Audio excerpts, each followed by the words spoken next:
Bueno, hemos pedido a los que habían llegado puntuales, les hemos pedido permiso para esperar estos 5 o 10 minutillos, pero bueno, vamos a ir empezando con la parte final de esta jornada. Tenemos ahora lo que hemos llamado la mesa redonda sobre las reflexiones y experiencias sobre buenas prácticas para promover la conciliación corresponsable. La verdad es que no ha sido fácil la elección, porque a pesar de lo que, no sé en vuestros grupos, pero en el grupo en el que yo he estado, pues a veces cundía el desánimo, las alternativas no las veíamos claras, pero también es cierto que hay buenas prácticas y que se están trabajando en este tema, a pesar de que los tiempos no corren los mejores tiempos, ¿no? Pues bueno, dentro de todo el abanico de prácticas que teníamos, pues hemos elegido las que aparecen en el programa y que ahora os voy a ir presentando. Lo primero os quiero presentar a las personas que están en la mesa. De izquierda a derecha está Elena Echeverría. Está Elena Echeverría es del Gobierno vasco, luego haré la glosa de su currículum. Después tenemos a Elena Redondo, que es del Servicio de Infancia del Ayuntamiento de Vitoria, José Antonio Jimeno, jefe del Servicio de Personas Mayores del Ayuntamiento de Vitoria, Inmaculada Valderrama, que es del Ayuntamiento de Burgos y también es la jefa de Servicio de los temas de Infancia y Familia, y María Pazos, que representa a la PINA, a la plataforma de los permisos intransferibles para los nacimientos y las adopciones. Bueno, este es el plantel de las que hemos elegido. Tenemos desde ahora hasta las 5:15 y 10, porque tampoco, siendo una jornada de conciliación, queríamos poner un horario bueno, que nos ayudara en ese terreno también, ¿no? Y entonces, bueno, vamos a intentar, aunque hemos empezado un poquito más tarde, pues a ver si podemos mantener el tiempo. Vamos a empezar con Elena Echeverría. Elena Echeverría, que representa a la Dirección de Política Familiar y Desarrollo Comunitario del Gobierno vasco. Ella es abogada, asesora jurídica del Gobierno vasco y es la responsable en el Gobierno vasco de todos los temas de conciliación. Además, yo he tenido la suerte de trabajar con ella y bueno, pues puedo hablar de su calidad humana, de su dedicación y de su interés. Y hablando de sus pasiones, pues una pasión es el poder hacer desde el Gobierno vasco, que parece que estás como muy lejos, ¿no? que no tocas ahí materia, poder hacer legislación, poder hacer programas que ayuden a las personas. Y entonces ella hoy nos va a presentar la página Concilia Plus, que, bueno, no voy a desentrañar de qué se trata, nos va a contar un poco en qué consiste esa página y cuáles son sus beneficios para el tema de la conciliación corresponsable. Cuando quieras, Elena.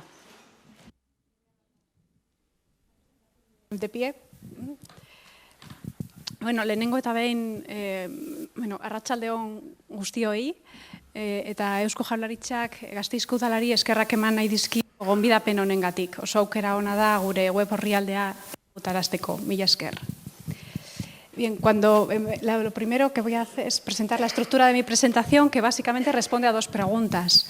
El porqué de las políticas públicas de conciliación y la web Concilia Plus como una herramienta que hemos puesto a disposición de la sociedad para intentar favorecer la conciliación de trabajadores y trabajadoras.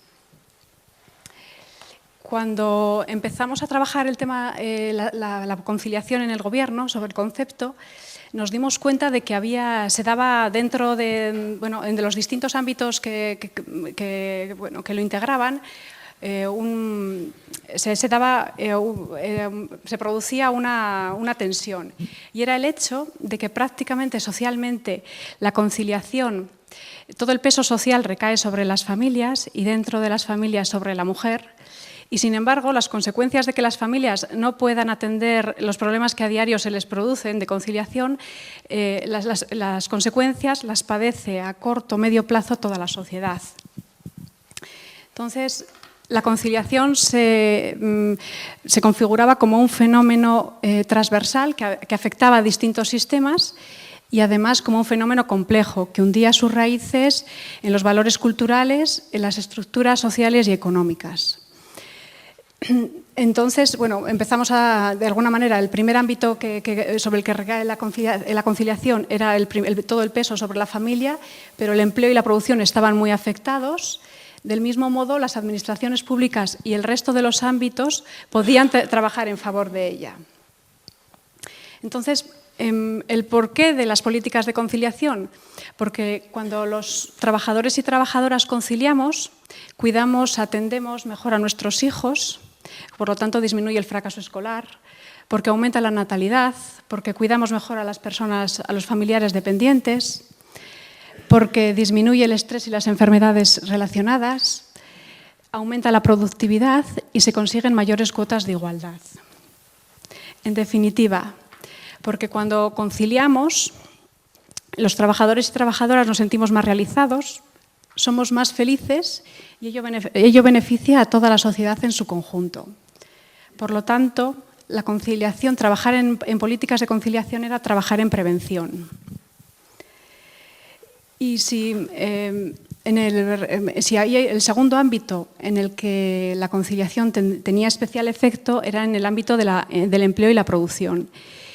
Y en las empresas, desde luego, la conciliación, había muchos prejuicios en contra de ella. Se percibe como una obligación, como una carga, como algo a lo que el empresario o empresaria está obligado porque el Estatuto de los Trabajadores se lo exige, y no se percibían en absoluto los beneficios que la conciliación podía tener para las empresas. Sin embargo, los datos eran evidentes que sí tenía beneficios. Así, por ejemplo, se da un aumento de la productividad. Iberdrola instituyó un plan de conciliación en el año 2008, en el que la medida estrella era un poco la jornada continua. Un año más tarde, en la evaluación de las políticas de conciliación, de este plan de conciliación, los resultados eran que había aumentado la productividad en 500.000 de horas de trabajo. Por otra parte, se reduce el absentismo. En el Estado español, el absentismo, la pérdida de horas de trabajo, está situado en torno al 1% del PIB. El porcentaje es el 5,3%. Aquellas empresas que implantan planes de conciliación logran rebajar el absentismo hasta el 3%, por debajo incluso de la media europea, que es de un 4,6%. Además, las medidas de conciliación retienen y atraen el talento. Si estoy valorando el cambiarme de empresa y mi empresa y la empresa en la que estoy trabajando tiene medidas de conciliación, las valoraré como ventajas de la misma forma que valoraré una posible mejora salarial. Por otra parte, mejora el clima salarial. En la medida en la que los trabajadores estén más satisfechos, aumentará la implicación y la motivación para con la empresa. Por lo tanto, aportarán lo mejor de su talento y de su productividad. Se reduce la rotación de los trabajadores y los costes asociados, los procesos de selección, el hecho de tener que formar a un nuevo empleado. Y, por otra parte, mejora la imagen de la empresa ante sus plantillas, clientes, proveedores y ante la sociedad en general. Aquellas empresas que implantan medidas de conciliación son percibidas como empresas más modernas y más adaptables. Este es un beneficio bastante curioso, porque hay empresas que inicialmente esta ha sido la razón por la que han implantado las medidas de conciliación, sus planes, es decir, la mejora de su imagen corporativa por razones de marketing. Y rápidamente, como los resultados suponen la mejora de productividad, se reduce el absentismo, lo que se produce es que, después el resto de los beneficios lo que ha supuesto es que las medidas de conciliación se hayan interiorizado y se hayan implementado.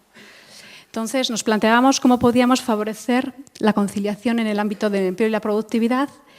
Y ahí entonces, pusimos en marcha la web Concilia Plus. Entonces,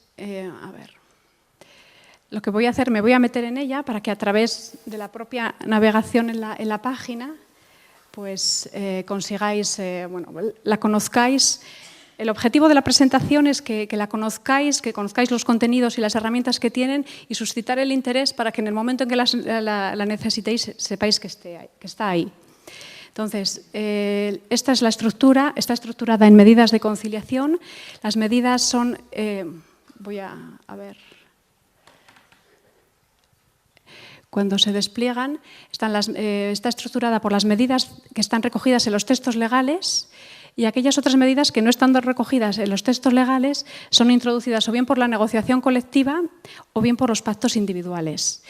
Y dentro de ellas hacemos especial hincapié en lo que son las medidas de flexibilidad horaria, porque el Gobierno hizo un estudio sobre las medidas de flexibilidad horaria y la racionalización en las empresas del tejido empresarial vasco.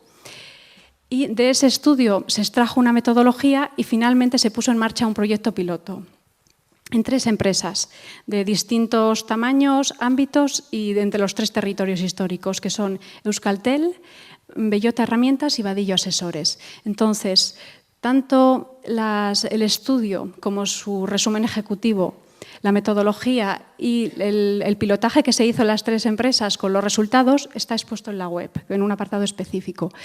Después, tenemos se estructura por los agentes a los que está dirigidas, que son empresas, a los trabajadores y a los sindicatos.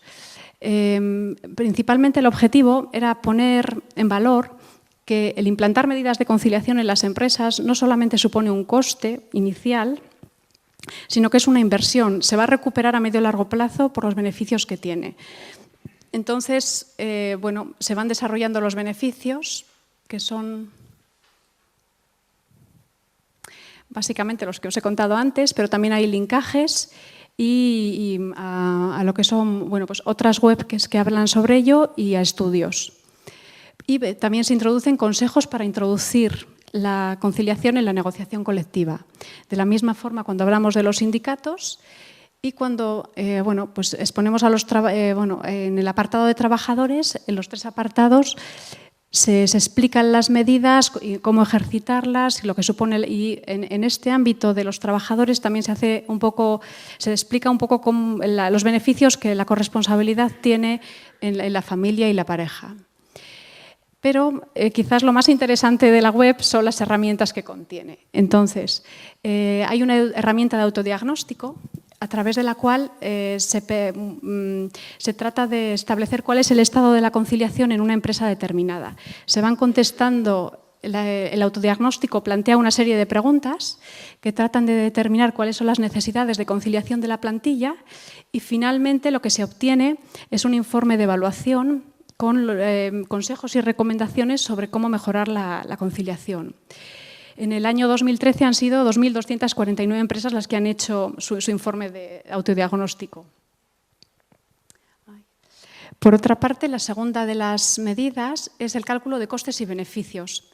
A través de ella se pueden saber cuáles, se ponen en relación la inversión que supone cada una de las medidas de conciliación y los beneficios, tanto tangibles como intangibles, que se pueden obtener con la implantación.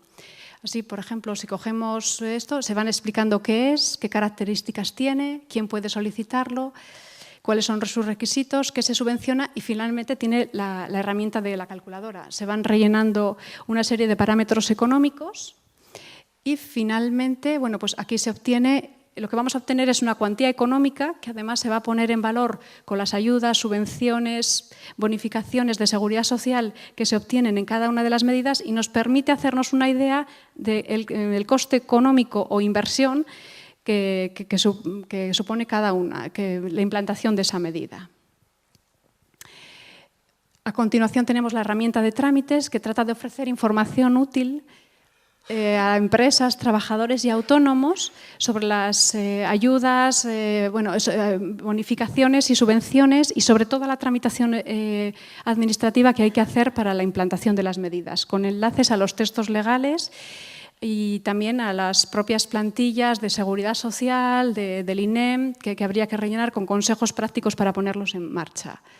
Y finalmente tenemos la herramienta de Mi Plan. A través de ella se explican los distintos pasos que hay que ir dando para implantar un plan de conciliación en aquellas empresas que lo deseen hacer. Y en cada uno de los pasos, qué es lo que hay que tener en cuenta, y se ofrecen plantillas y consejos. Además, la web permite hacer consultas personalizadas, tiene un apartado sobre la jurisprudencia que se va dando en la materia. Respecto a las consultas personalizadas, el año pasado hubo 250, donde la medida estrella, la pregunta estrella era sobre cómo ejercitar la reducción de jornada. Es decir, mi empresa no está de acuerdo con el horario. Esta fue en un 60% el motivo de las consultas. Y, a ver. Estos son los objetivos de la web. Finalmente, conclusiones. Simplemente poner de manifiesto el compromiso del Gobierno por la conciliación corresponsable. Esta es la herramienta que hemos puesto en marcha porque entendemos que una sociedad corresponsable en conciliación es una sociedad más justa e igualitaria. Gracias.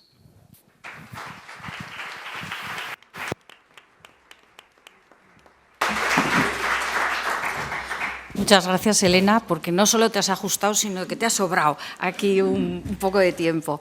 Hay una cosa que se me había olvidado comentar al auditorio, no vamos a hacer preguntas, o propongo no hacer preguntas a cada uno de los ponentes. Tenéis dentro de la bolsa hojas para poder apuntar y al final podemos hacer una ronda. ¿Os parece?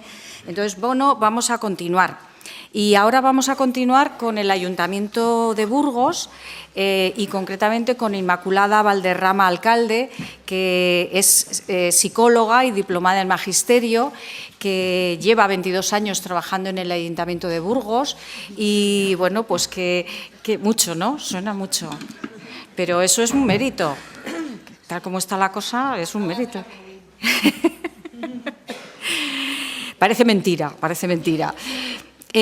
Bueno, pues Inmaculada, en este momento, ella es la persona referente, la jefe de área de familia e infancia dentro del Ayuntamiento de Burgos, dentro de lo que es la Gerencia de Servicios Sociales, Juventud e Igualdad de Oportunidades.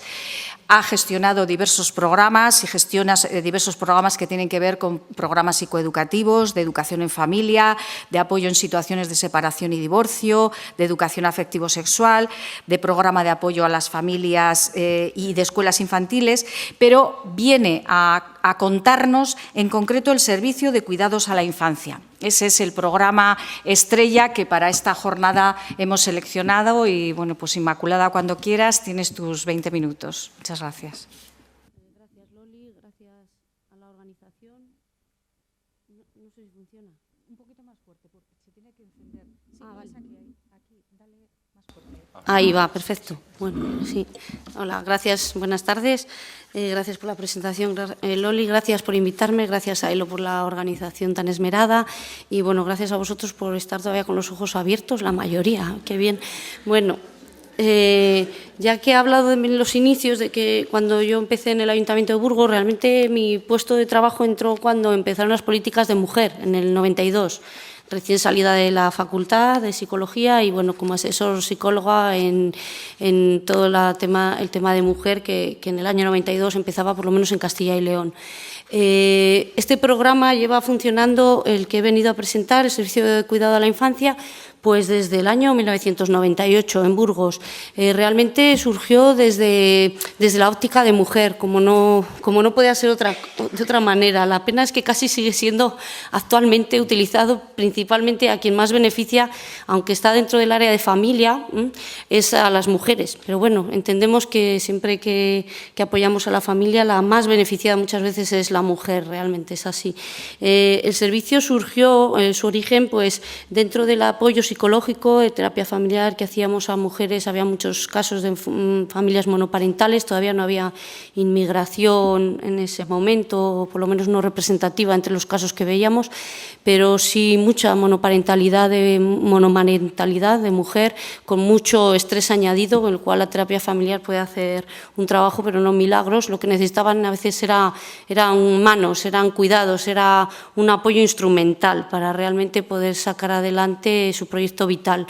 Y ahí, por una parte, surgió en cooperación o colaboración, mejor dicho, con el área de empleo del Ayuntamiento de Burgos, en el que se formaba a cuidadoras infantiles como fundamento para ayudar a encontrar empleo a las mujeres en el servicio doméstico o en áreas de cuidados, dándoles una especialización. El cuidado a la infancia era, pues. Y entonces, bueno, pues surgió de esa manera también una asociación de mujeres, empezó a hacer esta especie de canguros a domicilio y bueno, pues de ahí ha surgido el Servicio Municipal de Cuidado a la Infancia, que os vengo a presentar. Bueno, el servicio principalmente es general la atención y cuidado de menores de niños y niñas entre 12 semanas y 12 años y también de menores de edad, es decir, menores de 18 años que tengan alguna discapacidad, para responder de manera puntual a necesidades relacionadas con la conciliación de la vida familiar, laboral y social de las familias de Burgos.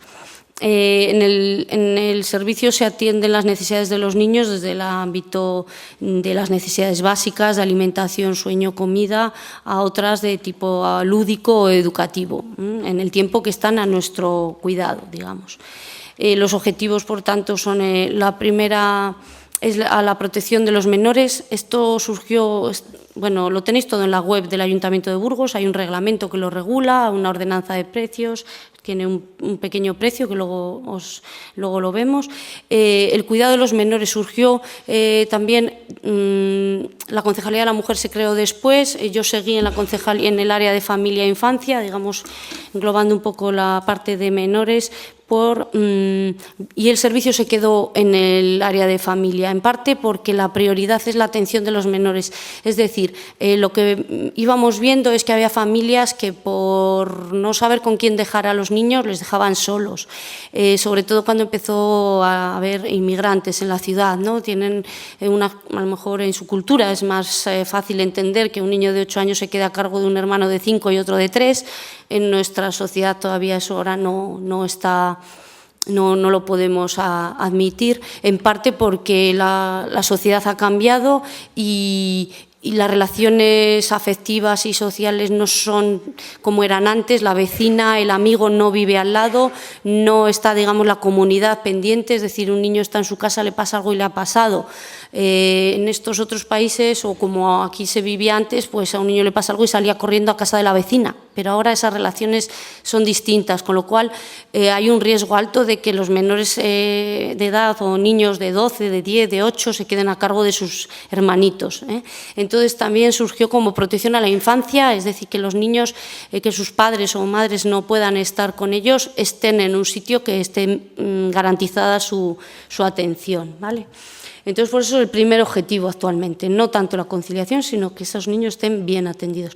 La conciliación, por supuesto, para la vida familiar, laboral y social, y luego el proporcionar espacios, bueno, para garantizar el bienestar mientras los padres acuden a actividades puntuales de formación, inserción laboral y participación social. Esto es un poco redundante. Bueno, está escrito así en el reglamento, no soy yo quien para cambiarlo.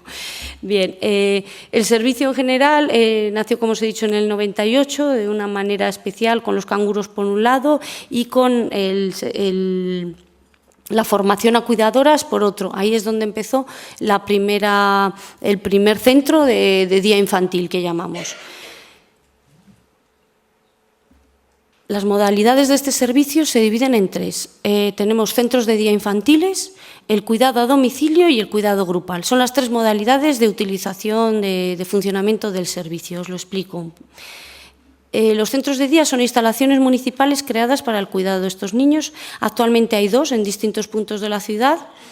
y dentro de poco se va a abrir para en verano, así, un tercer lugar. Son lugares formados por 2 salas, una de lúdica y otra más de descanso, donde hay cunas, y una zona de, pues, como de oficina de atención a la familia. No tienen unas dimensiones grandes, están ubicadas, una está en un centro cívico y otra pues está a pie de calle. El máximo de utilización en este centro de día es de 5 horas.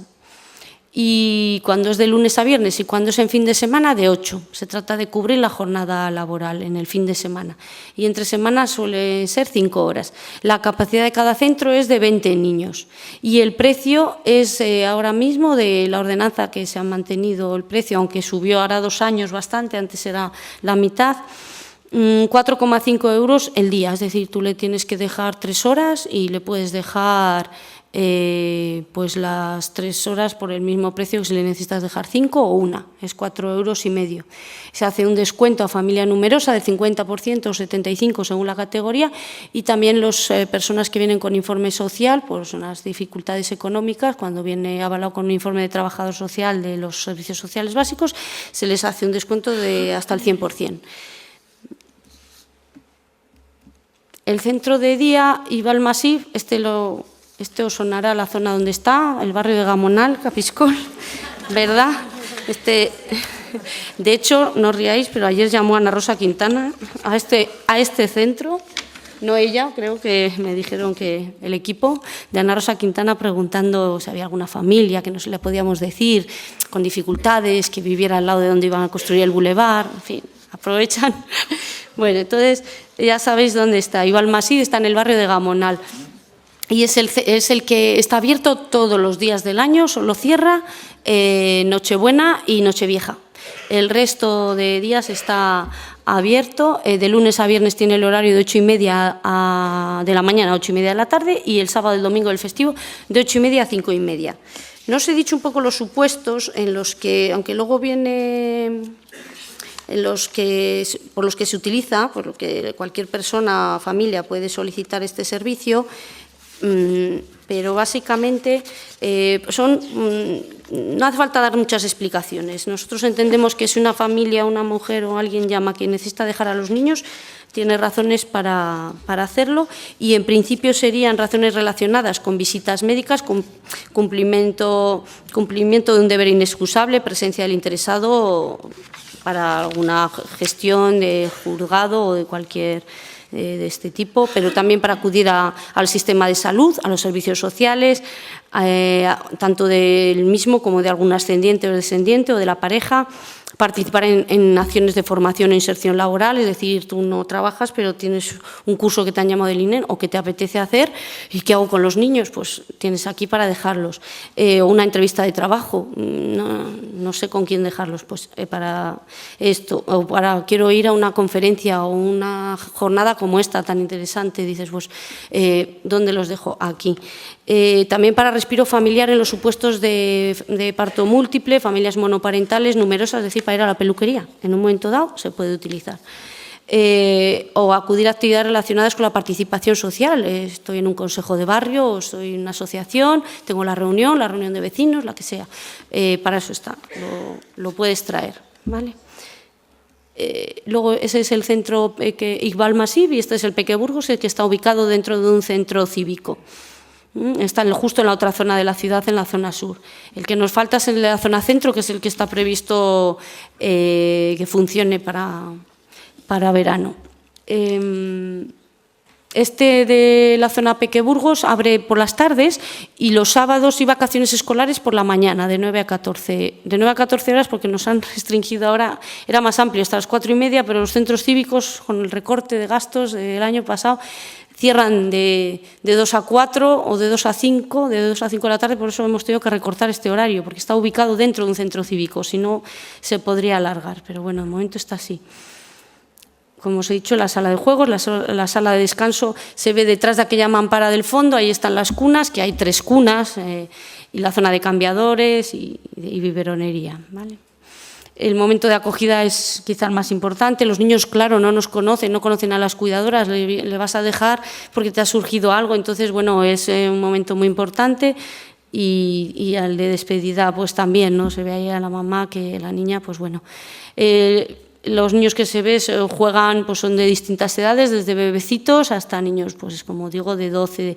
La franja más utilizada es entre 1 y 6 años. Eso los centros de día. Luego está el cuidado a domicilio. ¿Qué pasa si el niño se me ha puesto malo y yo tengo que ir mañana a trabajar, mi marido también, o no tengo marido y estoy sola, tiene fiebre y yo no puedo llevarle a la guardería o no puedo llevarle al colegio y yo tampoco mañana puedo pedirme el día ni me van a dejar? Bueno, pues puedo llamar y vienen. Normalmente el servicio aquí, si lo puedes prever, pues con 24 horas decimos, pero si surge un imprevisto, tú llamas y a no ser que no haya disponibilidad de nadie, cosa imposible actualmente porque menos que tenemos una cartera de personas importante para trabajar, o sea que siempre hay alguna que va a poder, porque muchas compatibilizan con los estudios este trabajo. Muchas personas, digo chicas, porque es todo cuidadoras, no tenemos cuidadores, no sé por qué, pero no tenemos. El servicio de utilización en el domicilio es de 3 horas al día, ¿vale? En casos excepcionales se puede ampliar, pero en principio son 3 horas. El cuidado grupal es para cuando se desplaza la cuidadora a un lugar. Por ejemplo, una asociación de padres va a realizar una actividad, o un colegio, una escuela de padres, una charla. Entonces solicitan el cuidado y va una cuidadora o dos a cuidar al grupo de niños de los asistentes en una sala que suele estar al lado de donde se realiza la actividad para los padres. Y el tiempo que dura la actividad es el que se está al cuidado de ellos. Y los niños pues están atendidos, jugando, mientras los padres a lo mejor están como en este taller nuestro, que es un taller de escuela de padres, pues participando en él. Algunos datos ya para acabar. Por ejemplo, bueno, la memoria de 2013 no la teníamos cerrada, entonces, bueno, pues las de 2012 serán datos muy similares. El número de niños ha sido, 942 usuarios, porque son 772 niños en los centros de día, 135 niños atendidos en los cuidados a domicilio, niños diferentes, cada niño hace varios usos a lo largo del año, y los cuidados grupales han sido 35 entidades. Bueno, como no son 7.709, esto se ha volado, son 4.709, no sé por qué pone 7.000, 4.000, incluidos los niños que se han atendido en centros cívicos, que en los centros cívicos que hay en Burgos ahora 5, cuando las actividades en las vacaciones escolares, como suelen ser de 10 a 1 las actividades, pues nosotros cubrimos la primera franja y la última pues de 8 a 3, ¿vale? Con este servicio. Lo utiliza, bueno, por algún dato, el 36% son familias inmigrantes, con lo cual más del 60% son familias de la ciudad. Todas son de la ciudad, por supuesto, pero vamos, hay un 36% de inmigrantes, 2,3 son niños con alguna discapacidad y el 8% son personas derivadas con informe social. Es decir, a veces es una necesidad social más que de compatibilizar horarios o así a veces. Y los motivos por los que lo han solicitado son acudir a cursos de formación, sobre todo laboral, por lo que he dicho, está enfermo, necesito ir al trabajo o empiezo a trabajar, hasta que me organice o sepa dónde dejar al niño, pues lo utilizan. El máximo de utilización son 30 días en 6 meses. No se trata de sustituir ni a guarderías ni a escuelas, por lo cual, por eso hacemos hincapié que el servicio es de característica puntual, ¿vale? El respiro familiar, acudir a reuniones o realizar trámites administrativos. Y bueno, hay un reglamento, como os he dicho, que está publicado en el BOP y bueno, está en la web del Ayuntamiento de Burgos, que ahora os digo cuál es, y la ordenanza de precios. El coste anual del servicio supone al Ayuntamiento 284.000 euros, 35% del coste se recauda en las cuotas. Y bueno, gracias a todas las familias de Burgos que se benefician de este servicio, lo hacen posible. En 2008 la Junta de Castilla y León nos dio un premio, bueno, una mención honorífica, no es el premio era uno, nosotros teníamos la mención honorífica a los premios Infancia de los Derechos de la Infancia y UNICEF nos ha reconocido por este y algunos otros, bueno, y todo el programa que se gestiona Infancia como ciudad amiga de la infancia. Y bueno, ahí tenéis la web no viene la web del ayuntamiento. Bueno, es aitoburgos.es. Ese es mi correo electrónico, si alguien se quiere poner en contacto porque tiene alguna duda o lo que sea. Muchas gracias.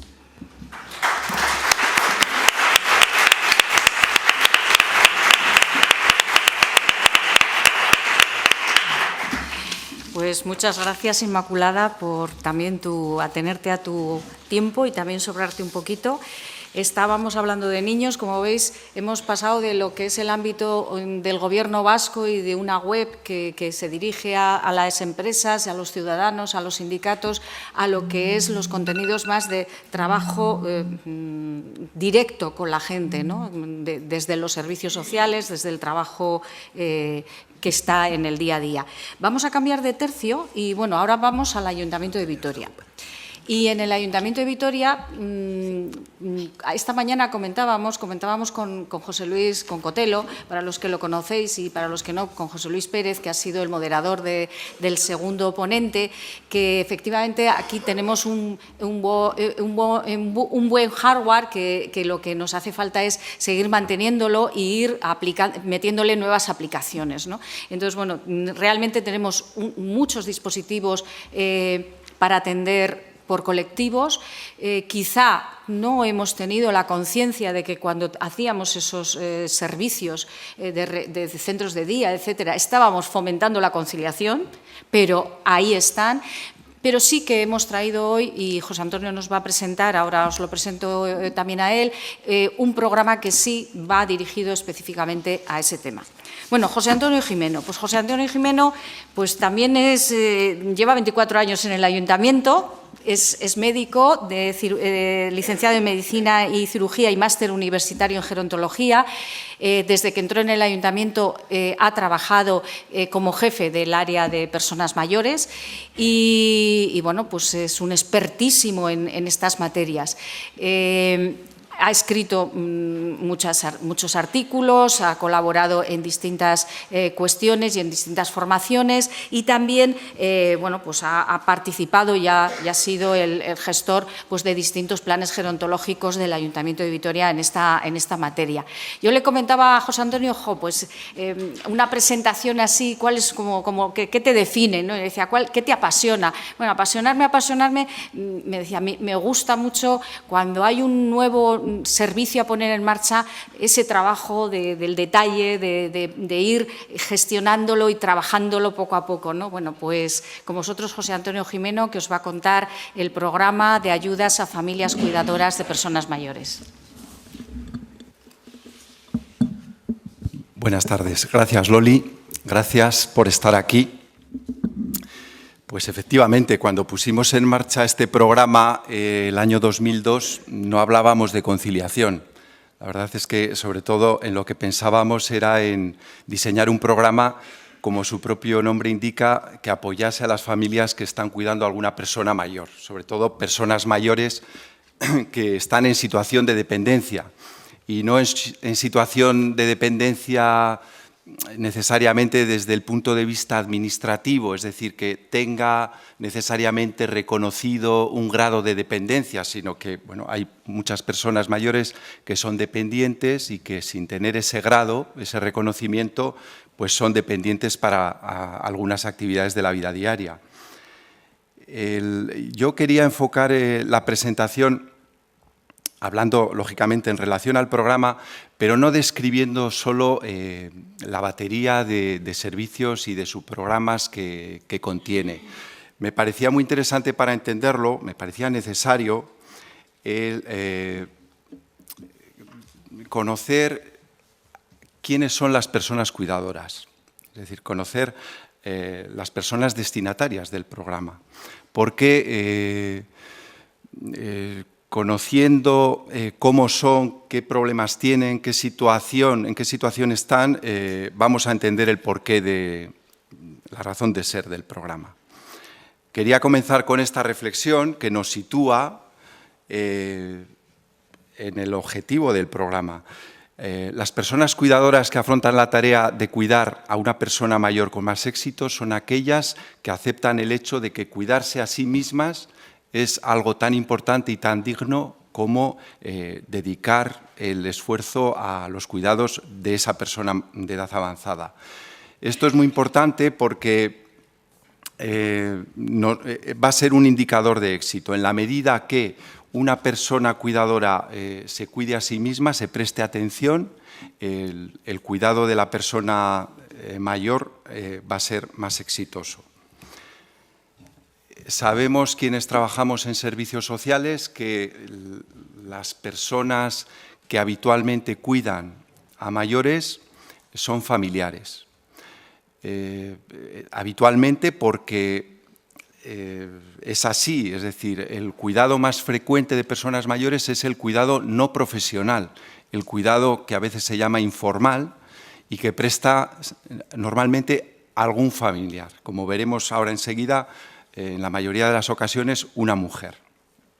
Es un cuidado muy valorado, generalmente es un cuidado de mucha calidad y que es el que desea, el que prefiere recibir la persona mayor. Si tiene algún allegado, alguien en la familia que le puede dar ese cuidado no solamente físico, sino también emocional. Porque, claro, en las 3 fotos que he presentado hay una cuidadora, hay una mujer que está prestando cuidados. La realidad, estos datos son muy poquitos, los que voy a presentar sobre el perfil de la persona cuidadora, nos indican, son datos de nuestro programa, aunque coinciden con la realidad, ¿no?, general de las personas cuidadoras, son de nuestro programa. En nuestro programa, 3 de cada 4 personas que cuidan son mujeres. Y de esas mujeres, si miramos la relación con la persona cuidada, más de la mitad son las hijas. Son hijas que además ya tienen cierta edad, porque tenemos una media de cuidadoras de 57 años. En otras ocasiones ya vemos que un 20% es el cónyuge, hay un 15% que es el hijo y el resto otros familiares. Pero, enlazando un poco con lo anterior, es importante saber que el cuidado informal en nuestro entorno, en nuestro país, no lo prestan, no sé, allegados, voluntarios, vecinos, no, siempre es la familia, siempre es la familia. Es muy excepcional que estos cuidados no profesionales los preste alguien fuera de la familia. Y dentro de la familia, la persona cuidadora reúne este perfil. Es un cuidado que se presta de muy largo recorrido, porque se presta a lo largo de mucho tiempo. Más del 50% lleva 3 o más años realizando esas tareas de cuidados. Es decir, es una carrera de fondo, porque además de llevar todos esos años haciendo los cuidados, la dedicación es diaria. Prácticamente en el 90% de los casos, los cuidados son cotidianos o prácticamente cotidianos, todos los días del año. Y en el 60% de los casos, los cuidados son de más de 5 horas diarias. Estamos hablando entonces de una tarea de mucha dedicación, de muy largo recorrido. Y claro, en la práctica, pues esta tarea pues conlleva muchas dificultades de conciliación, ¿no?, con este perfil, con este panorama, y ya claramente estamos viendo que aquí puede haber conflictos familiares, ¿no? Sobre todo hay dificultades de conciliación en aquellas familias que son hogares completos, es decir, que hay una pareja, que hay hijos menores de 14 años y que además hay una persona mayor de 65. Especialmente esos son los hogares donde hay más dificultades de conciliación y donde puede surgir más fácil el conflicto. Claro, las dificultades de conciliación en la mayoría de las ocasiones son para la mujer, que es la que presta los cuidados. Y bueno, de ahí la importancia de que contemos con programas como los que estamos presentando en esta mesa. Es decir, cada uno por sí solo no resuelve el problema, pero sí que contribuye a que podamos conciliar esas tareas de forma corresponsable. Porque, claro, esto nos suena a todos, esta imagen es muy habitual, pero cuando sobre una situación como la de la viñeta hay una persona mayor a la que cuidar, pues además de ese posible conflicto al que acabo de hacer mención, pues surge la carga, ¿no? el impacto que tiene la tarea de cuidar sobre la familia, ¿no? La carga de cuidados. Y no me voy a detener en ello, pero también está muy estudiado que esto tiene una repercusión en 3 esferas: en el ámbito de la salud, en el ámbito de la familia, de las relaciones sociales, de la vida social, del tiempo de ocio y también en el ámbito laboral, con reducciones de jornada, jubilaciones anticipadas, trabajos precarios y, en definitiva, en la situación económica de esa familia. Es decir, por tanto, cualquier medida que se pueda implantar para ayudar a realizar estas tareas de cuidados y aliviar esa carga, pues va a ser bienvenida. Hay otro dato que se añade, ¿no? Con el envejecimiento, al perfil que he comentado. Con el envejecimiento de la población, los cuidadores cada vez son más mayores y las personas que perciben los cuidados cada vez necesitan cuidados más complejos, para los que hay que tener más conocimientos. Entonces, aquí está latiendo, por las dos cuestiones, un riesgo de que los cuidados no se hagan bien. Es decir, hay un riesgo de que se pueda hacer un trato no adecuado, de manera involuntaria, por supuesto, porque el cuidado normalmente se hace con dedicación y con cariño, pero ese riesgo existe. Así que podríamos tener una imagen de lo que es cuidar como una carrera de fondo. La labor de cuidar es una carrera de fondo. Para una carrera de fondo, cualquiera que corra sabe que hay que prepararse, hay que entrenarse, hay que cuidarse, hay que llevar una vida saludable, hay que saber, intentar evitar lesiones, intentar evitar enfermedades. Por eso es muy importante, sabiendo que esta carrera es una carrera de fondo, prepararse. Y el Programa Integral de Apoyo a las Familias Cuidadoras de Personas Mayores, de alguna manera, simplificándolo, lo que busca es eso, que haya un entrenamiento para hacer bien esa carrera, que se sepa cómo hay que prevenir las situaciones conflictivas, que se sepa cómo se puede ayudar a conciliar a veces es vida familiar y vida personal, porque muchas de las cuidadoras no tienen vida laboral, pero el programa puede servir también para eso.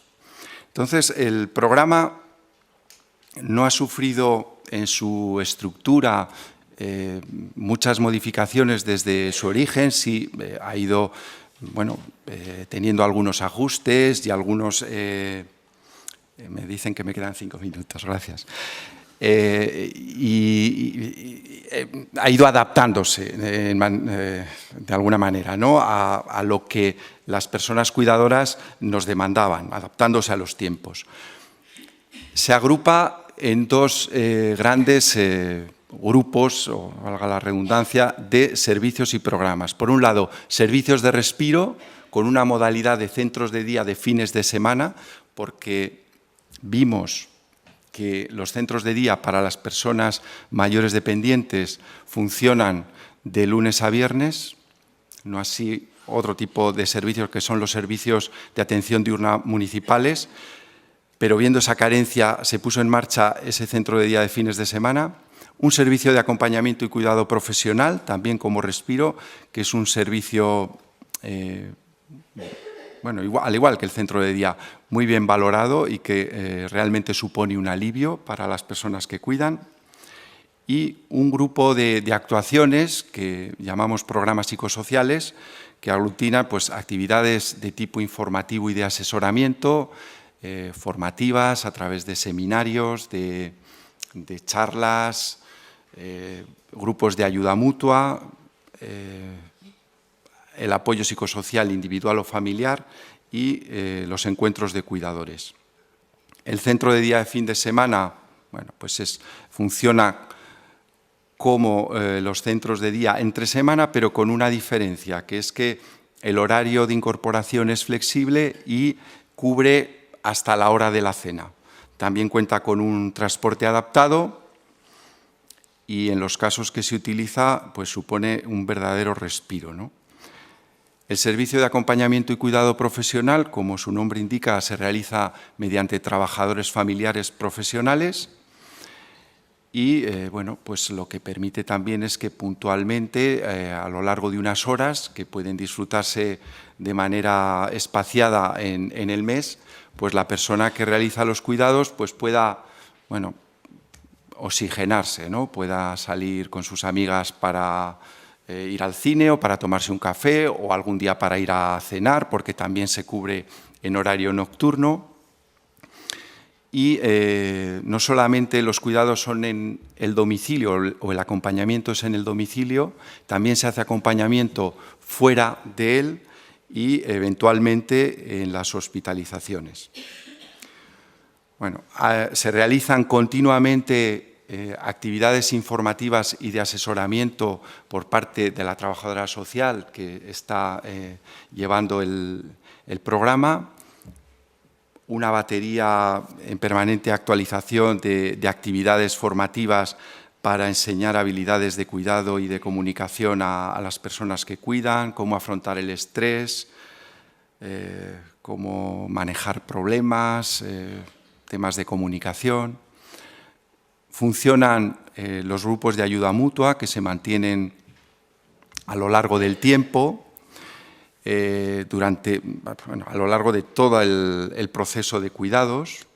Incluso hay quien permanece en ellos cuando finaliza la prestación del programa.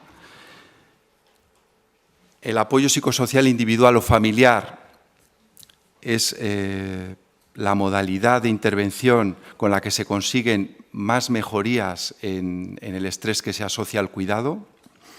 Y a través de técnicas cognitivo-conductuales pues, se enseña a cómo manejar pues esas situaciones de estrés que sobrevienen, ¿no?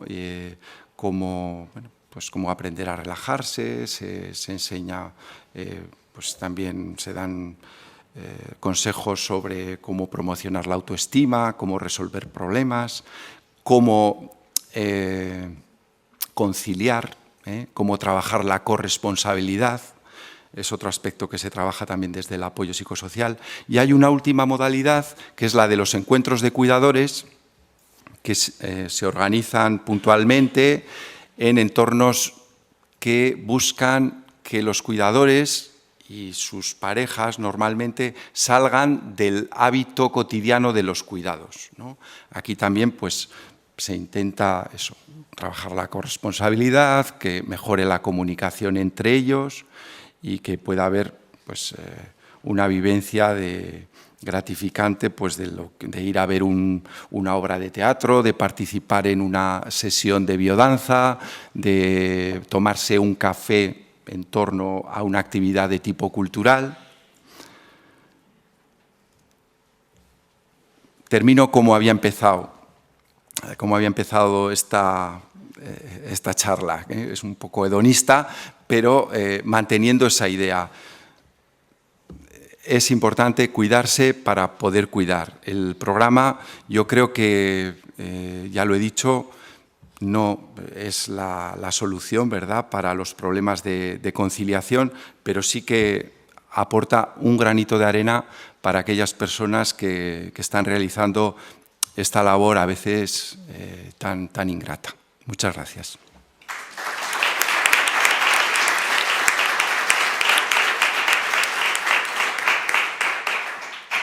Pues muchas gracias, José Antonio. Y efectivamente es que no podemos dar lo que no tenemos, ¿no? Si no nos cuidamos, no podemos dar un buen cuidado. Y muchas gracias también por atenerte al tiempo. Bueno, pues ahora volvemos, en cierta medida, volvemos al foro de la infancia, pero en este caso vamos a trabajar, vamos a exponer un programa que tiene que ver muy directamente con un trabajo que se hace con la familia al completo, ¿no? Y para eso tenemos a Elena Redondo Hermosa, que es licenciada en Psicología, que lleva 24 años trabajando en el Ayuntamiento de Vitoria, que ha trabajado siempre en el ámbito de la infancia, además del de la infancia en el que trabaja ahora, históricamente también ha trabajado en centros con chavales que tenían problemas conductuales y que, bueno, pues digamos que su foco de trabajo siempre ha sido la infancia y la familia. En el Servicio de Infancia y Familia del Ayuntamiento de Vitoria, Elena es jefa de la Unidad de Valoración y Prevención. Y esa unidad, pues además de todos los temas de valoración de la situación de desprotección, lleva también programas de prevención, programas de apoyo a las familias y programas de promoción de la participación infantil. En concreto, dentro de los variopintos y variados programas que tenemos que tienen que ver con todos estos temas, va a hablarnos hoy del programa Senidegune. Bueno, buenas tardes a todos. Gracias por estar aquí a estas horas, que a veces pues, apetece estar en otros sitios, como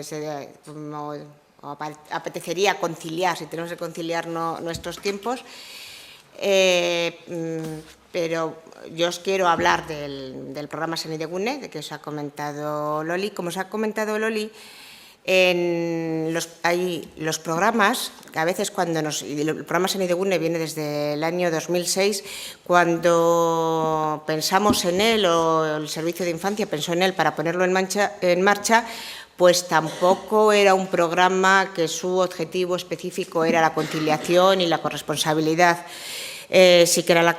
sino que era un programa de apoyo a familias. Pero sí que vemos que son programas que tienen el valor de poder trabajar la corresponsabilidad. Yo creo que hemos aterrizado un poquito, hemos visto a lo largo de toda la jornada diferentes medidas que se pueden llevar en pos de la conciliación o que podemos seguir en pos de la conciliación corresponsable.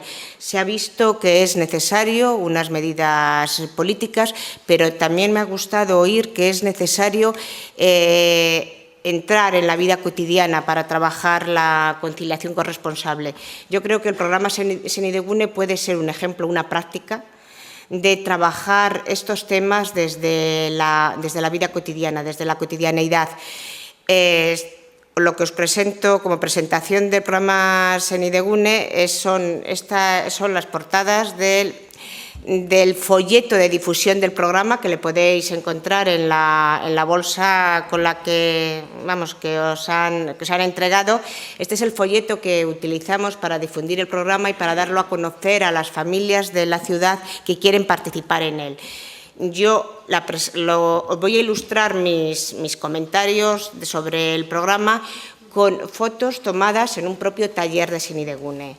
Os voy respondiendo a estas preguntas que nos plantean estas fotos, pero estos son el ejemplo de qué es lo que es el programa Senidegune y qué es lo que hacemos. Bueno, ¿qué es Senidegune? Senidegune es un espacio de encuentro entre padres, madres y la administración, porque todos somos corresponsables de la crianza de los niños y niñas, de nuestros niños y niñas de la ciudad. Me ha parecido muy interesante, una idea que he oído hoy, el que cuando hablamos de corresponsabilidad pensamos siempre en la corresponsabilidad entre hombre-mujer, corresponsabilidad de las tareas y corresponsabilidad, si hablamos de la familia, corresponsabilidad entre el padre y la madre. Pero creo que es interesante hablar de la corresponsabilidad que tienen otros agentes, en concreto en la crianza de los niños y las niñas de nuestra comunidad. Entonces, la Administración, y en este caso la Administración más cercana al ciudadano, que es el Ayuntamiento, se plantea esa responsabilidad de contribuir a una buena crianza de los niños y niñas de la ciudad. Este es un espacio de encuentro de padres, madres, con niños y con niñas, y con profesionales que les van a ayudar a trabajar la parentalidad positiva, es decir, a trabajar habilidades para poder ejercer esa parentalidad positiva. Y digo y no podemos olvidarnos que un elemento fundamental de la parentalidad positiva ha de ser la corresponsabilidad. ¿Y por qué nos planteamos el programa Senidegune? Retomo una idea, bueno, yo como psicóloga, que a mí me gusta, me interesa, y porque además creo que es fundamental cuando trabajamos con la infancia, que son seres en desarrollo, es una idea que nos aportan las ciencias del desarrollo humano. El desarrollo humano es ir adquiriendo habilidades que nos va a permitir siendo autónomos a lo largo de nuestra vida. En las ciencias del desarrollo, ahora el modelo que actualmente pues está más vigente es el modelo transaccional, el que nos habla de la plasticidad, nos habla primero de que ese desarrollo se puede dar en una interacción entre el organismo y el ambiente, pero al mismo tiempo nos habla de la plasticidad del niño en desarrollo y también del medio que le nutre. Me interesa este tema porque dentro del modelo transaccional nos viene este concepto que es el de las ventanas de oportunidad. Las ventanas de oportunidad se refieren a que en el desarrollo entendemos, ¿no? vamos adquiriendo diferentes habilidades, para superar las metas evolutivas. Pero en ese periodo tenemos algunos periodos, en el desarrollo, periodos especialmente sensibles para poder desarrollar con éxito las metas evolutivas. Esos periodos sensibles, especialmente sensibles, son aquellos que nos dicen que el organismo está preparado para cumplir y cubrir las metas evolutivas si se encuentra siempre un medio que le nutre. Entonces, si nos encontramos con ese medio, podremos irnos desarrollando. Y el término que dan, no me negaréis que es precioso, el de ventanas de oportunidad, lo que supone que podemos ir creciendo. Me gustaría trasladar el término de ventanas de oportunidad también al medio que nos nutre. Las personas, los humanos, nos hemos dotado de la primera estrategia que tenemos para conseguir resolver con éxito nuestras tareas evolutivas es crear relaciones entre las personas y disponer de grupos que nos van a ayudar. El primer grupo con el que nos encontramos es el que hemos organizado para poder conseguir esto, es el de la familia. Si nosotros nos encontramos con un niño en desarrollo que en ese momento se encuentra en su periodo sensible para poder crecer y al mismo tiempo se encuentra con un medio nutritivo que le puede responder, iremos avanzando en ese crecimiento. Pero no solamente hay ventanas de oportunidad en el desarrollo individual, sino también en el desarrollo social. Y si hablamos de ventanas de oportunidad, cuando hablamos del desarrollo de los niños, que primordialmente es de 0 a 3 años, si hablamos de los grupos familiares, el momento también de que los niños se encuentran en las primeras etapas de su vida son ventanas de oportunidad, porque vamos a incidir en aquellos momentos en los que podemos ayudar a tanto al desarrollo de que esa familia pueda responder a las necesidades de los niños, como que se asienten las bases para que la familia siga funcionando en el futuro y siga pudiendo responder a las necesidades. Hay, aparte de estas razones conceptuales, hay razones estratégicas. La razón estratégica es apoyemos a las familias, apoyemos a los grupos familiares para que puedan resolver sus funciones de crianza de los hijos de la mejor forma posible. Aquí aparecen, la verdad es que aparecen los diferentes planes, ¿no? Los planes que tenemos, el plan estatal, el plan del Gobierno vasco y también el plan del Ayuntamiento, en el que estos planes proponen medidas de apoyo a la familia, para que puedan ejercer una conciliación corresponsable. La verdad es que el programa Senidegune es anterior a estos planes, porque procede del año 2006, pero bueno, yo creo que respondemos a la filosofía de la que se han dimanado estos planes. ¿Para quién es el programa? Pues para las familias de nuestra ciudad. Es para aquellas familias, para padres y para madres que tengan niños de 0 a 3 años. Son las edades en las que se trabajan, pero lo que os comentaba antes del tema de las ventanas de la oportunidad, es el mejor momento en el que podemos trabajar y apoyar a estas familias en la crianza de los niños. También se ofrece este programa a padres y madres que todavía no lo son, que están a la espera, ¿no? A madres gestantes y a sus parejas, y también a abuelos y abuelas que en los momentos que nos encontramos ahora muchas veces ejercen el cuidado y la crianza de nuestros niños y niñas. ¿Dónde lo realizamos? Pues lo realizamos en los espacios de proximidad. El realizarlo en los espacios de proximidad, esto nos va a permitir que las familias puedan conciliar más fácilmente el tema de su vida cotidiana con el acudir a estos talleres. Se hace en las ludotecas de los centros cívicos. Hemos buscado unos espacios que sean motivadores y que sean dinámicos y que sean alegres, precisamente para lograr trabajar esa dinamización que queremos hacer con los niños y con las familias. Con el intento de conciliar, porque en los centros cívicos y las ludotecas el horario del que disponemos son las mañanas.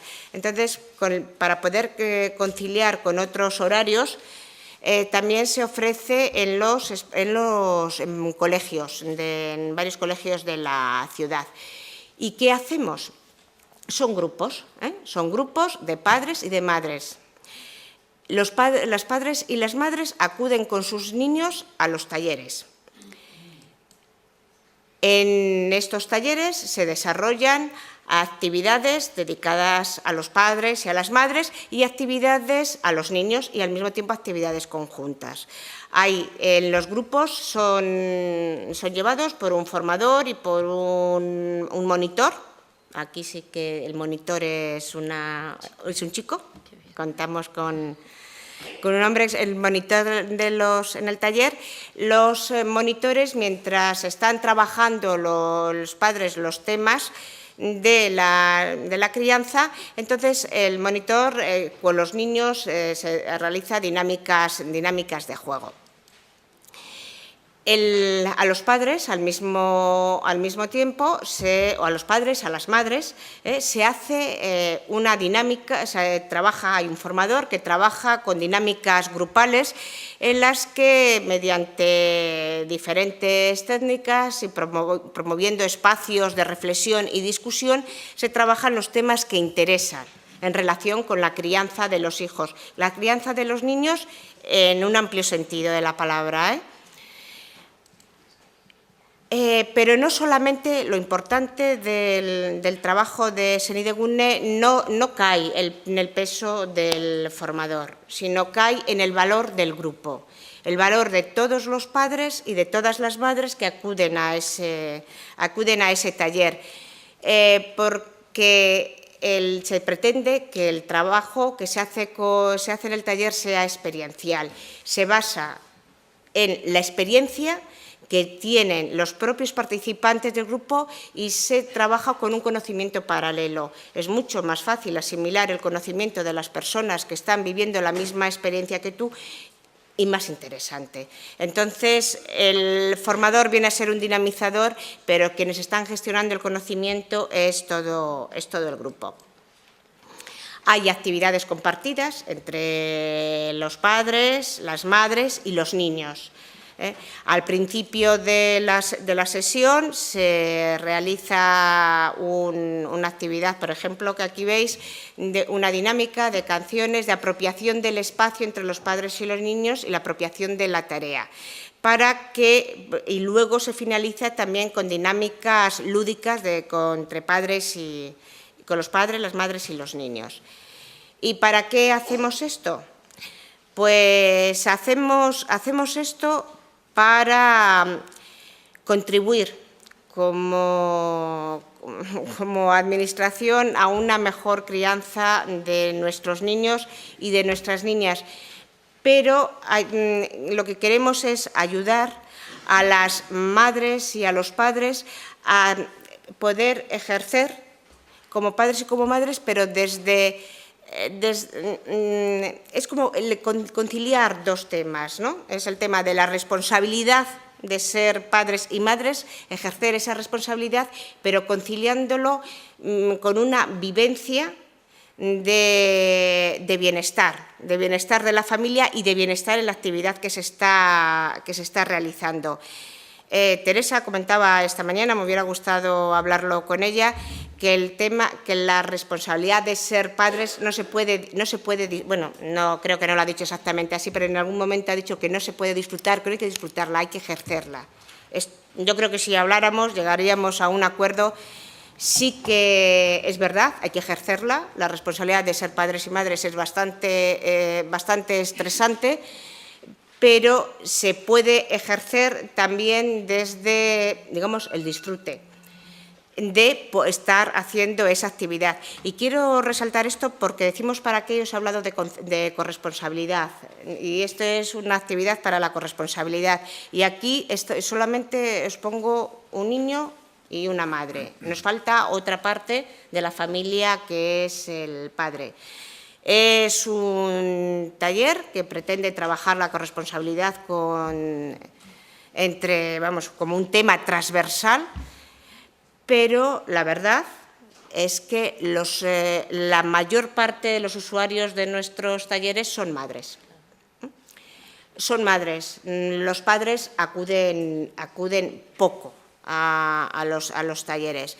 Y creo que tenemos, y es algo que también ha surgido en la jornada y ha surgido en el grupo de discusión en el que yo he estado, no podemos no podemos esperar que se desee hacer aquello que no consideramos que es gratificante. Entonces, tenemos que dar un valor añadido al cuidado, que se vea que tiene un valor gratificante para que podamos compartirlo entre todos. Desde el 2006, que os he comentado antes, que habíamos empezado el taller Senidegune, se han realizado 183 talleres trimestrales. Parece que no os he comentado antes, los talleres son trimestrales. Van trimestrales y los padres y las madres se pueden apuntar por un trimestre, pero pueden repetir. Se desarrollan a lo largo del curso y entonces el que empieza el primer trimestre puede continuar el segundo, puede continuar el tercero. Pero también se van incorporando padres y madres nuevos. El tema de esa incorporación tiene un valor, que es el de la experiencia, que pueden aportar de unos padres a otros. Son 2.000, aquí veis las personas que han participado, de madres, la gran mayoría madres, aunque parezcan padres y abuelos, y los niños y las niñas.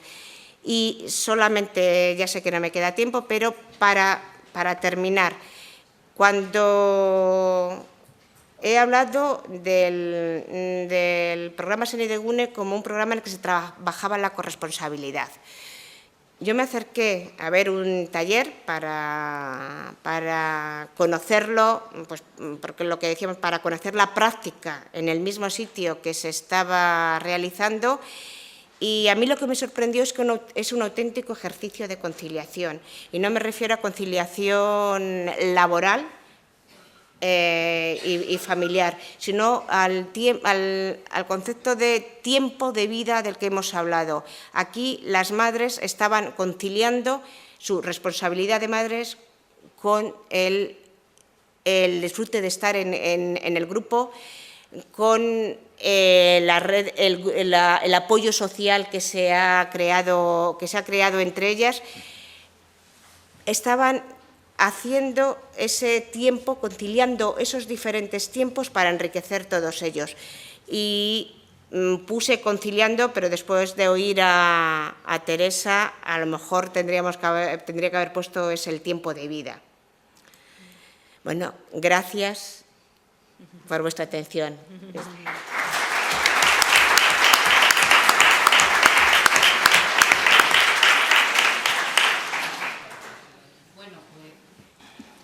Ya vamos bien, aunque estábamos ahí ajustaditos, vamos bien.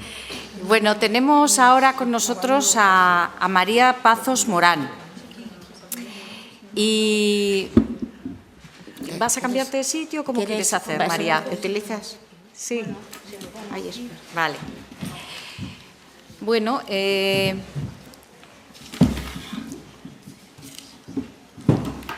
María no es psicóloga, digo para empezar, porque es una de las cosas que llama la atención. María es licenciada en matemáticas por la Universidad Complutense y máster en estadística por la Universidad de Harvard. Entonces, ella, en su trabajo oficial, es de jefa de estudios de investigación en el Instituto de Estudios Fiscales y es coordinadora de la investigación de Hacienda Pública e Igualdad de Género, que no sabía yo que existía esa cosa, pero me parece muy interesante, ¿no? Además, es docente en distintas universidades, en distintos másteres, en la Universidad de La Coruña, en la Universidad Pública de Navarra, en la Complutense de Madrid, en la Universidad de Vigo.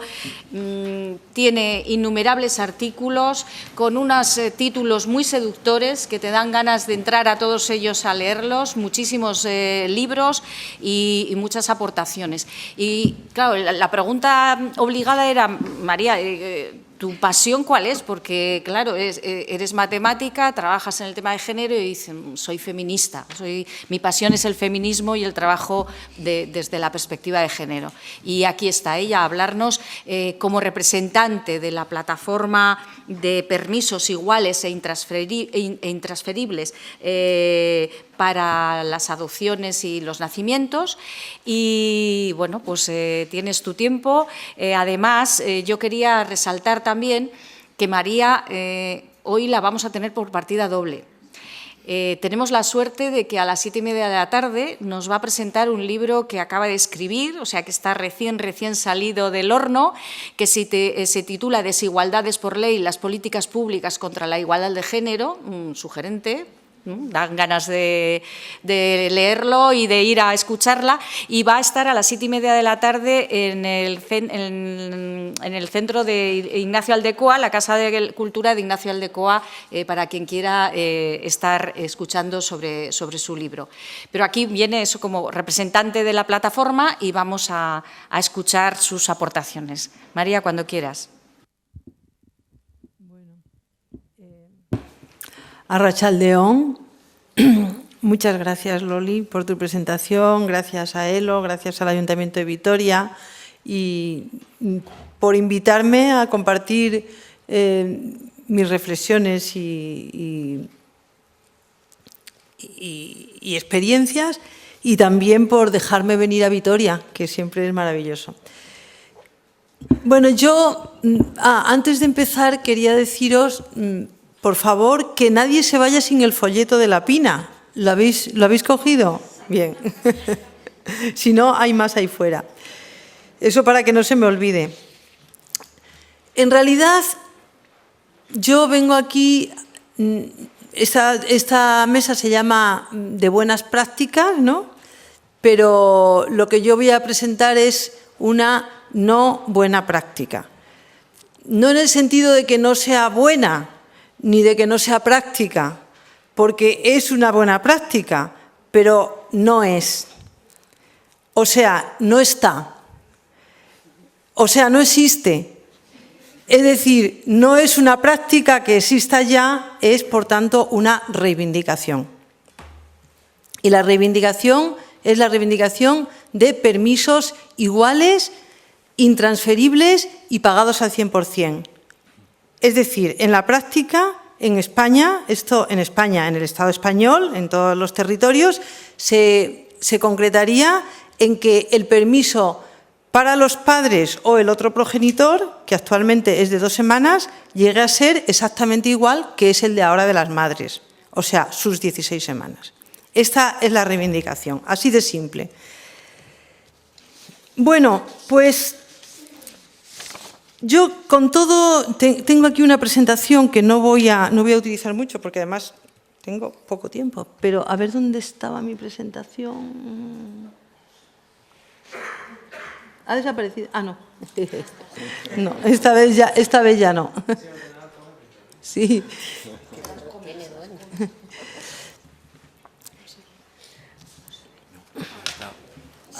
Sí, se ve. Creo que está claro. Queremos la igualdad. Queremos la igualdad aquí, queremos la corresponsabilidad. Después de esta jornada, todas las experiencias estupendas y las conferencias, yo creo que se ha hablado mucho de corresponsabilidad. Y cada vez que se habla de corresponsabilidad, se habla de los padres, se habla de los hombres, se habla de que solo cuidan las mujeres, de que fundamentalmente son las mujeres cuidadoras, etcétera. Están en primer plano y realmente el desafío es que verdaderamente los hombres se impliquen. Ese es el gran desafío del siglo XXI. Las mujeres nos hemos incorporado a muchos niveles, a todos sitios, los que hemos podido y en precariedad, pero los hombres no se han incorporado a la esfera doméstica y por eso se habla de corresponsabilidad. Por eso, en vez de hablar de conciliación, ya nos gusta más hablar de corresponsabilidad, porque la conciliación daba la idea y verdaderamente eran medidas para que las mujeres estuvieran en todos sitios, ¿no? Bueno, y se habla tanto, pero ¿cómo es que no se consigue? Porque los gobiernos hacen muchas cosas. Los gobiernos le cuentan a las empresas lo bueno que sería, cómo les convendría poner medidas de conciliación, a las personas también las ventajas que tendría, cómo deberíamos ser corresponsables, cómo deberíamos cambiar la mentalidad. Los gobiernos hacen muchas declaraciones, muchas amonestaciones, pero ¿ponen medidas? Algunas sí, incluso, bueno, muchas, ¿no? Parece como si se desvivieran, porque efectivamente en cualquier página de cualquier gobierno hay muchísimas medidas y muchísimas declaraciones. Pero claro, tanto decir y tanto hacer cosas, parece como que esto sería muy difícil, ¿no? Como que parece que por mucho que se hace, seguimos siendo no corresponsables.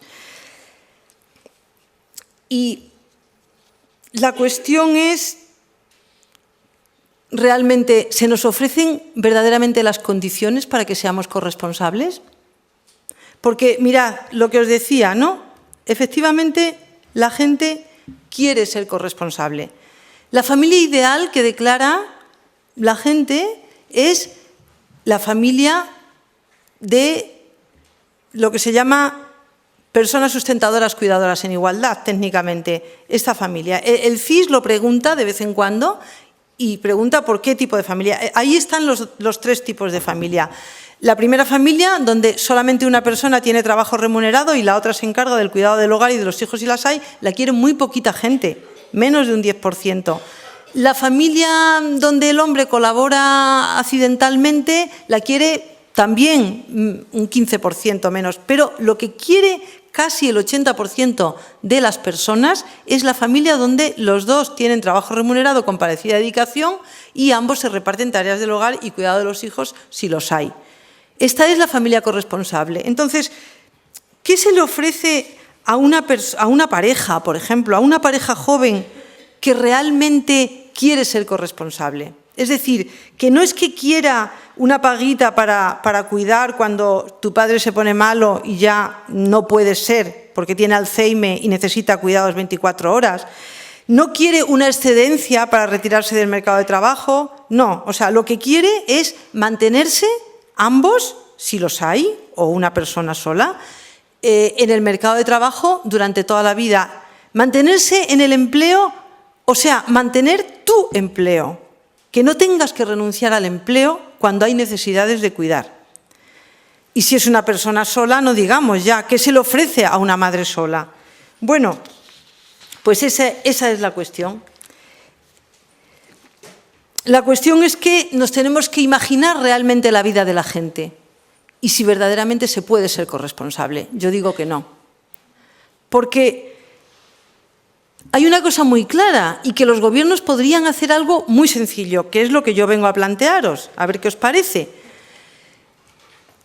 Con todas las cosas tan importantes que se hacen y tan complicadas, resulta que nace una criatura y esas dos personas que se creen que son iguales y que quieren mantenerse los dos en el mercado de trabajo, se encuentran, ¿con qué se encuentran? Se encuentran con que la Seguridad Social, de entrada, a ella le dice, tienes 16 semanas, y a él le dice, tienes 2 semanas. Ya empezamos diferente, ¿no? ¿Realmente pueden ser corresponsables? Si él dice, yo quiero ser corresponsable, quiero tener mis 16 semanas para que verdaderamente hagamos lo mismo a nivel de cuidado. Bueno, pues no las tiene. O sea, no puede ser corresponsable. Y realmente eso es lo que propone la PINA. Lo que propone la PINA no es ni más ni menos que darles a los otros progenitores, que en general serán hombres, pero que pueden ser mujeres si son parejas del mismo sexo, darles la misma oportunidad de cuidar. O sea, el mismo permiso, tienen que ser iguales los permisos, tienen que ser intransferibles los permisos también. Intransferibles quiere decir que nadie se lo pueda ceder a la otra persona, que sea absolutamente individual, y si no lo quieres lo pierdes. Porque si no es intransferible, sistemáticamente las empresas presionan a los hombres para que se lo pasen a las mujeres. Y entonces terminamos otra vez con la no corresponsabilidad. Además, los permisos no solamente tienen que ser iguales e intransferibles, sino que tienen que ser pagados al 100%. Tienen que ser pagados al 100% por 2 razones. Primero, porque es lo justo. Es justo que porque nazca una criatura no tenga nadie que quedarse sin ingresos. Porque una criatura, para empezar, es un bien común y además es que es un derecho básico que una persona no se convierta en económicamente dependiente. Y por la segunda razón, y es que los hombres que saben muy bien esto, que saben muy bien lo que significa la independencia económica, no se toman los permisos que no están pagados al 100%. Los hombres se toman, por ejemplo, el permiso de paternidad, que es intransferible y pagado al 100%, pero es que da la casualidad de que solo son 2 semanas. Entonces, tienen que ser 16 semanas. Pues así de claro es, nada más y nada menos, por supuesto. Pero nos podemos imaginar por un momento concentrémonos y veamos lo que eso significaría. Porque ahora los hombres se quedan 2 semanas.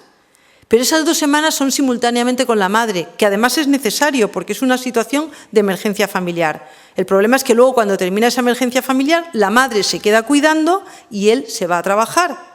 Con todo lo que supone eso en el ámbito familiar, qué aprenden los otros bebés, qué se ve en el entorno, etcétera, y qué roles se establecen en la pareja. Pero imaginémonos por un momento que cuando la madre se incorpora después de sus 16 semanas, él tiene todavía 14 semanas para incorporarse él a cuidar 14 semanas en solitario con el bebé.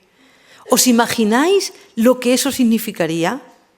Bueno, ya lo sabemos, porque sabemos lo que pasa en Islandia, que se quedan ya 3 meses en solitario.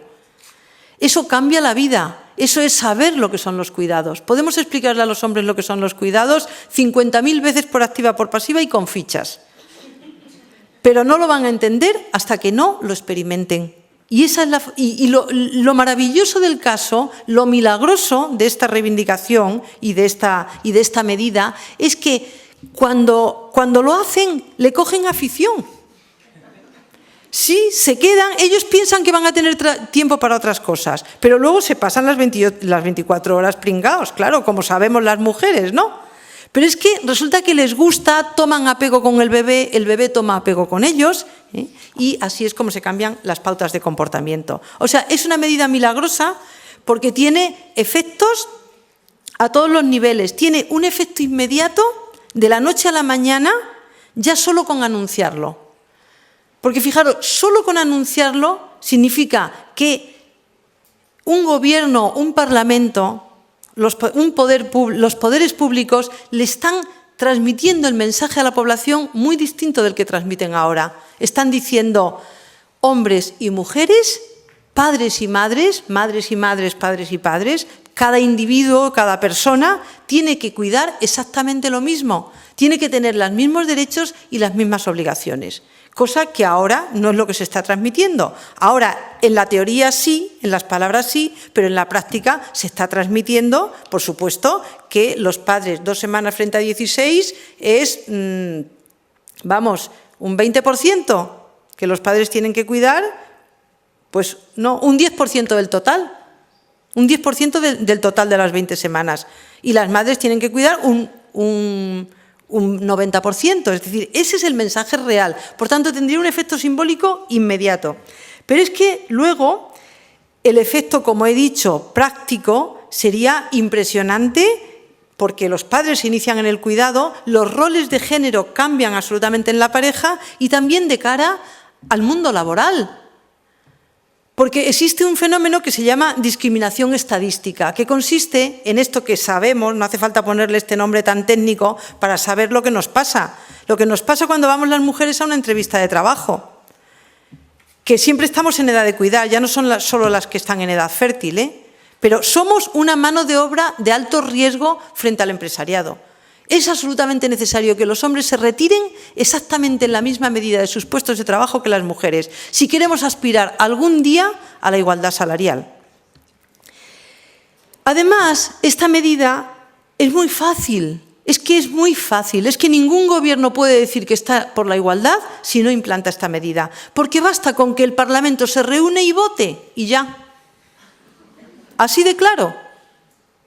Es muy fácil de implantar. Porque como la gente la quiere y está demostrado que se la toma, basta con que se ponga en la seguridad social que existe el derecho. No hace falta convencer a nadie, no hace falta dar ningún taller. Se lo van a tomar, lo sabemos. Como se toman inmediatamente el 80% de los hombres españoles el permiso de paternidad. Es una medida que además es barata y rentable, sí. Y la PINA tiene hechas las cuentas, os quiero enseñar la página web de la PINA si me da tiempo, pero estoy aquí calculando a ver la utilización eficiente del tiempo. La PINA tiene hechas las cuentas y es perfectamente financiable. Yo, si queréis, ya saliéndome de la reivindicación esta, porque es una plataforma de reivindicación única la PINA, aunque podemos hablar de otras cosas, pero nos centramos en esta, precisamente para que no se olvide esta, que es mucho más elemental que otras y que no tiene disculpa de llevarse a cabo. Pero si queréis os puedo contar cómo realmente si se elimina la tributación conjunta de los matrimonios, que es una medida antisocial, y os lo puedo contar luego a las 7:30 de la tarde en la Casa de la Cultura, tendríamos el doble de dinero de lo que necesitamos para equiparar el permiso de paternidad con el de maternidad. Es decir, no es que no haya dinero, por no hablar de las otras, de las grandes obras inútiles, ahora que tenemos aquí a una de Burgos, ¿no? Es una medida, como digo, además de ser emblemática de la igualdad porque deja en evidencia a los gobiernos que no la llevan a cabo, además de ser barata y rentable y de tener efectos inmediatos, reales y simbólicos, es una medida muy popular. No quiero decir del Partido Popular, quiero decir muy popular, o sea, en el amplio sentido de la palabra. El otro día en La Vanguardia, hace 3 días, porque hay ese miedo de es que la gente no va a querer, es que la gente todavía no ha comprendido lo que es la igualdad, es que la gente todavía se cree que son las mujeres las que tienen que cuidar. Estamos en la PINA luchando porque el CIS plantee la pregunta de ¿deben los hombres tener, a la población, deben los hombres tener 16 semanas de permiso de paternidad también? pero el CIS todavía no nos ha hecho caso. Sin embargo, La Vanguardia de Barcelona planteó hace 3 días, todavía la podéis ver, planteó esta pregunta, exactamente esta. ¿Necesitan los hombres también sus 16 semanas de permiso de paternidad? Un 63% de respuestas positivas. Esto sin haber explicado la medida, simplemente así a bocajarro.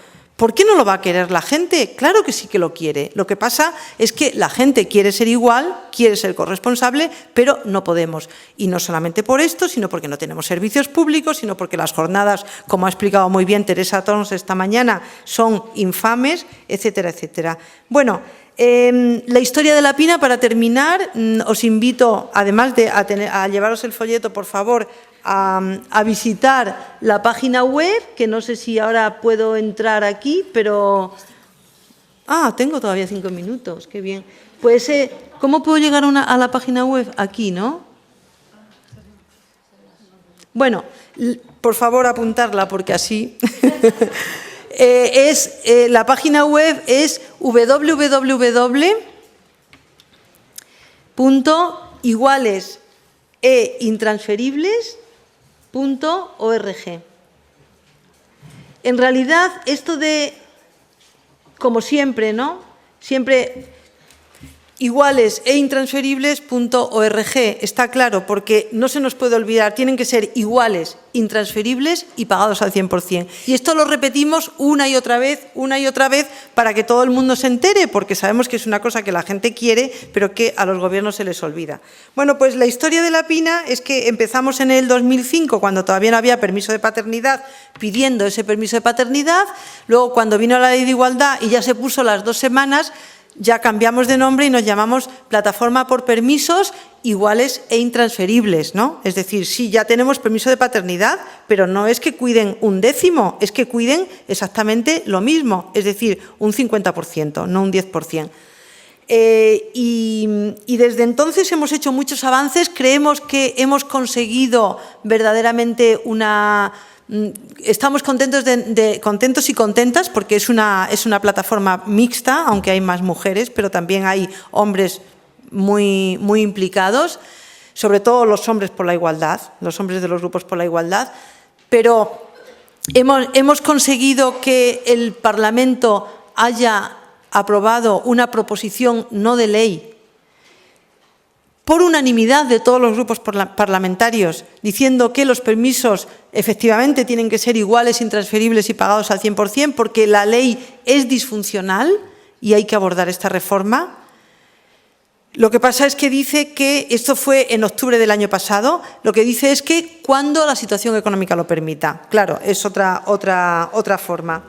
Pero tenemos una proposición de ley, no de ley, sino de ley, elaborada desde el principio hasta las disposiciones transitorias, presentada en el Parlamento, en el Congreso, con el apoyo, con la facilidad para registrarla, ¿no?, de Izquierda Unida, Esquerra Republicana, BNG y Geroa Bai, que no sé si ha cambiado de nombre. Bueno, sí, ¿no? Bueno, entonces está ahí, solamente se tiene que reunir el Pleno y votarla. Actualmente hemos trabajado más los argumentos económicos, precisamente desde la proposición no de ley. Consideramos que efectivamente tenemos que seguir el debate, pero que por lo menos ahora ya sabemos que nos han dado la razón. Entonces, basta llevarlo a cabo y como lo que dicen es que es imposible por razones económicas, pues aquí tenemos las cuentas para demostrar que esto es posible. Lo podéis encontrar todo en la página web. Termino con una petición. Yo os pido que si de verdad consideráis que esto es necesario, os unáis a la Pina. Os unáis a la Pina de la manera que os parezca bien. Os podéis unir simplemente planteando este debate entre vuestros amigos y amigas, en vuestras asociaciones, interpelando a las personas elegidas, por supuesto, convirtiéndoos en socis de la Pina. Decimos socis porque como socis y socias, ya la palabra catalana nos viene muy bien, ¿no? Podéis aportar dinero porque no tenemos ningún tipo de financiación, es todo voluntariado. Podéis discutirlo, podéis escribirnos, podéis lo que sea, pero esto tenemos que hacerlo entre todos y todas. Así que cuento con vosotras. Muchas gracias.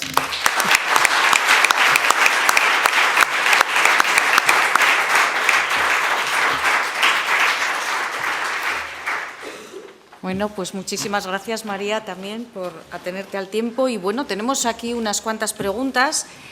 Vamos a empezar para intentar mantener el horario, aunque vamos un poco justitos. Para Elena Echeverría, nos preguntan de las 200 y pico consultas personales realizadas en la web Concilia, si tenéis diferenciada a las personas de género masculino y femenino. Me temo que no. No hemos hecho, de alguna manera, una gestión de las consultas y diferenciar si son hombres o mujeres. No. Vale. Para Inmaculada, sí, te toca. Ahí, te preguntan, en primer lugar, ¿qué actividades realizan en los centros las personas? ¿Cuál es el perfil de las personas cuidadoras? El que las cuidadoras sean solo mujeres no refuerza en exceso los roles tradicionales. Y, por último, ¿se atiende a todo tipo de familias, monoparentales, homosexuales, lesbianas, etcétera? Bueno, claro. Sí, todo tipo de padres o madres que necesiten el servicio. A ver, dime el orden, ¿cuál era? Que te lo contesto tal cual. ¿Cuál es el contenido de las actividades? Hay asistenciales lúdicas y educativas, es decir, desde quitarles los mocos, cambiarles el pañal, darles de comer, porque en los centros, como pueden estar hasta 8 horas, pues no hay comedor, pero la familia lleva su comida, digamos, en un tupper. Entonces se le da de comer si el niño necesita ayuda y, bueno, pues se le cuida si está en casa y está malito, pues se le da la medicación, lo que haga falta, ¿vale? O sea, asistencial. Por otro lado, lúdico, por ahí juguetes, ya veis, en los centros, y cuando se hacen actividades grupales, la cuidadora va con, digamos, un maletín, con juguetes. Si va a una sala, por ejemplo, que estuviera aquí al lado nuestro, pues ella habría traído pues unos cuantos juegos para hacer con los niños. Con lo cual las actividades son variadas. Cuando a lo mejor la actividad va a durar, porque es un curso que va a durar 2 semanas, pues ya se programa a lo mejor hacer alguna actividad, algún taller pues continuado durante todos esos días para que, bueno, darle un sentido más global. El perfil de las personas cuidadoras, lo que se exige son 200 horas de formación en cuidados a la infancia. En principio también esa formación la podían hacer en el Servicio de Empleo Municipal. Ahora mismo no se está haciendo ese curso, pero bueno, se pueden esas horas acreditadas, bien haber hecho algún módulo de FP, de educación infantil, o algún curso universitario que a lo mejor no se ha acabado la carrera de magisterio o cualquier disciplina de este tipo. Son 200 horas de cuidado infantil, excepto la coordinadora, que tiene que ser diplomada en ciencias de la educación. Las cuidadoras...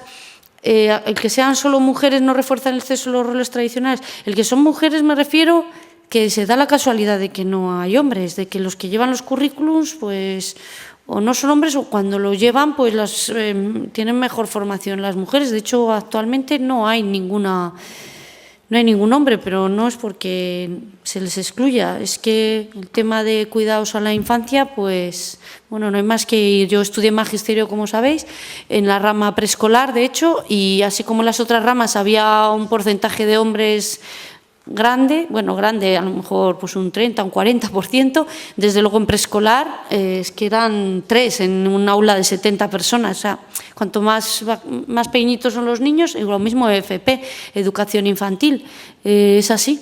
Igual que a las mujeres no nos da por ir a electrónica, pues a ellos no se apuntan a educación infantil, no sé por qué es así lo que tenemos. ¿Y se atiende a todo tipo de familias? Es que no se pregunta qué tipo de familias son.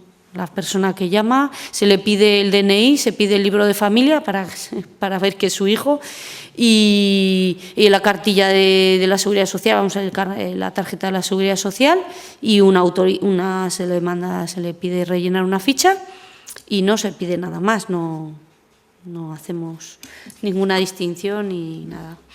Familias monoparentales son 30% las que acuden, porque pone aquí si son monoparentales, es un 34% creo de monoparentales, pero bueno, hay de todos los tipos de familia, Muy bien. Tenemos también dos preguntas para el Ayuntamiento de Vitoria, una para José Antonio. Dicen, en el programa integral de apoyo a las familias cuidadoras, si se trabaja con perspectiva de género. Bueno, no sé muy bien qué es lo que quiere decir la pregunta. Se trabaja bueno, indistintamente con la persona que va al servicio demandando alguna de las prestaciones del programa de apoyo a familias cuidadoras. Lo que sí se trabaja en las distintas modalidades, sobre todo en los programas de apoyo psicosocial, es se trabaja la corresponsabilidad, es decir, que cuando la cuidadora principal, como he comentado, es una mujer, que es el 75% de los casos, se trabaja para intentar implicar en esa tarea de cuidados al cónyuge, si lo hubiera, o a otras personas de la familia, ¿no? Sea el género que sea, ¿no? Y para Elena, nos preguntan qué concepto de familia es con el que se trabaja y si se atiende a todo tipo de familias diversas. Sí, se atiende a todas las personas que se inscriban en el programa. De hecho, la inscripción no se hace ni por el padre ni por la madre, sino se hace inscripción por el niño. Se inscribe el niño que va a acudir al taller y luego a ese niño le acompañan la madre, el padre, la madre o el padre, la madre y el padre, la madre y la abuela, o sea, que le acompañan aquellos cuidadores que están con el niño.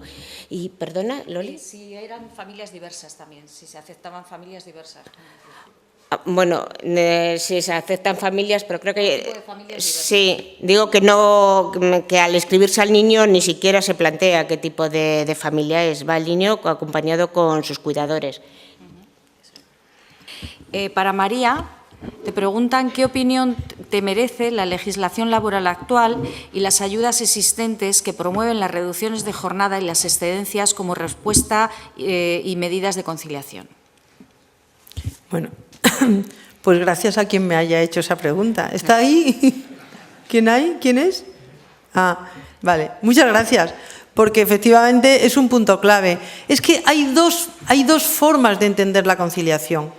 Así de claro, conciliación en igualdad y conciliación en desigualdad. Y las medidas, hasta ahora la conciliación sigue siendo conciliación en desigualdad. Es decir, son medidas no para que las mujeres se incorporen al mercado de trabajo, porque las mujeres en todos los países nos hemos incorporado al mercado de trabajo por nuestra propia cuenta. Es para que las mujeres no abandonemos la esfera doméstica.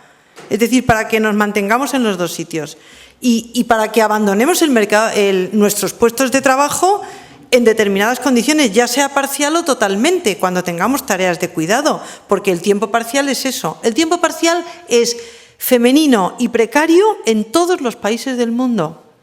En los países nórdicos es un poquito menos precario porque son 30 horas y fijo, todo el sector de cuidado es feminizado a tiempo parcial, pero ese tiempo parcial son 30 horas, es el único tiempo parcial que da para vivir. En el resto de los países, incluido España, por supuesto Holanda, donde ya el 76 ya va casi por el 80% de las mujeres que trabajan lo hacen a tiempo parcial, lo cual es escandaloso, Es escandaloso, porque esas no son las madres, son ya todas las mujeres por sistema. Porque claro, es fácil pasar a tiempo parcial, pero luego los empresarios organizan los turnos a tiempo parcial y luego ya es imposible pasar a tiempo completo.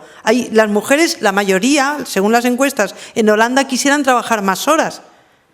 Porque a veces, pero vamos, no me voy a enrollar con eso. El tiempo parcial es una lacra.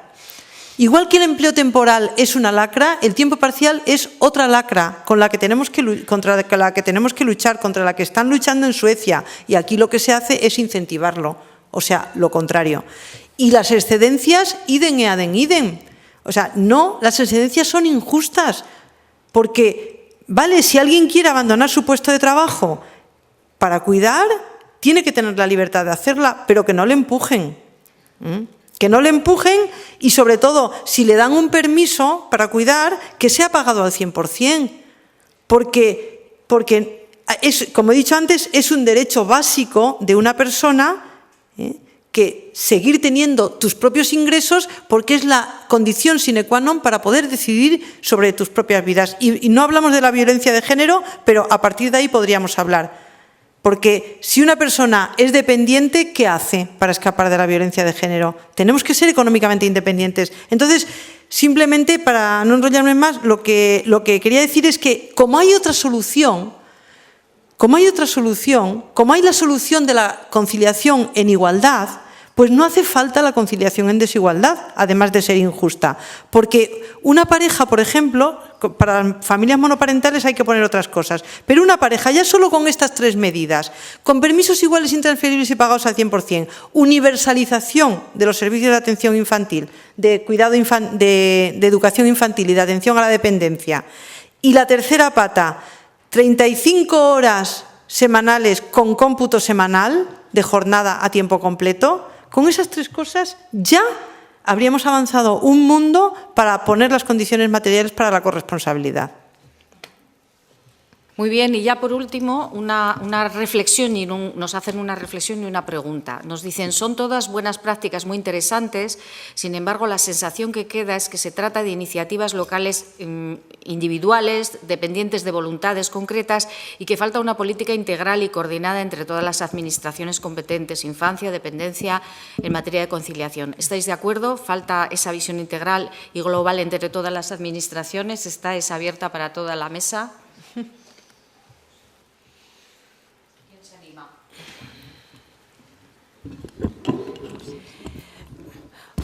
A mí me gustaría decir que lo importante yo creo que es hacer camino, que a veces si nos planteamos que las cosas se tienen que hacer de una determinada manera no avanzamos a ninguna parte.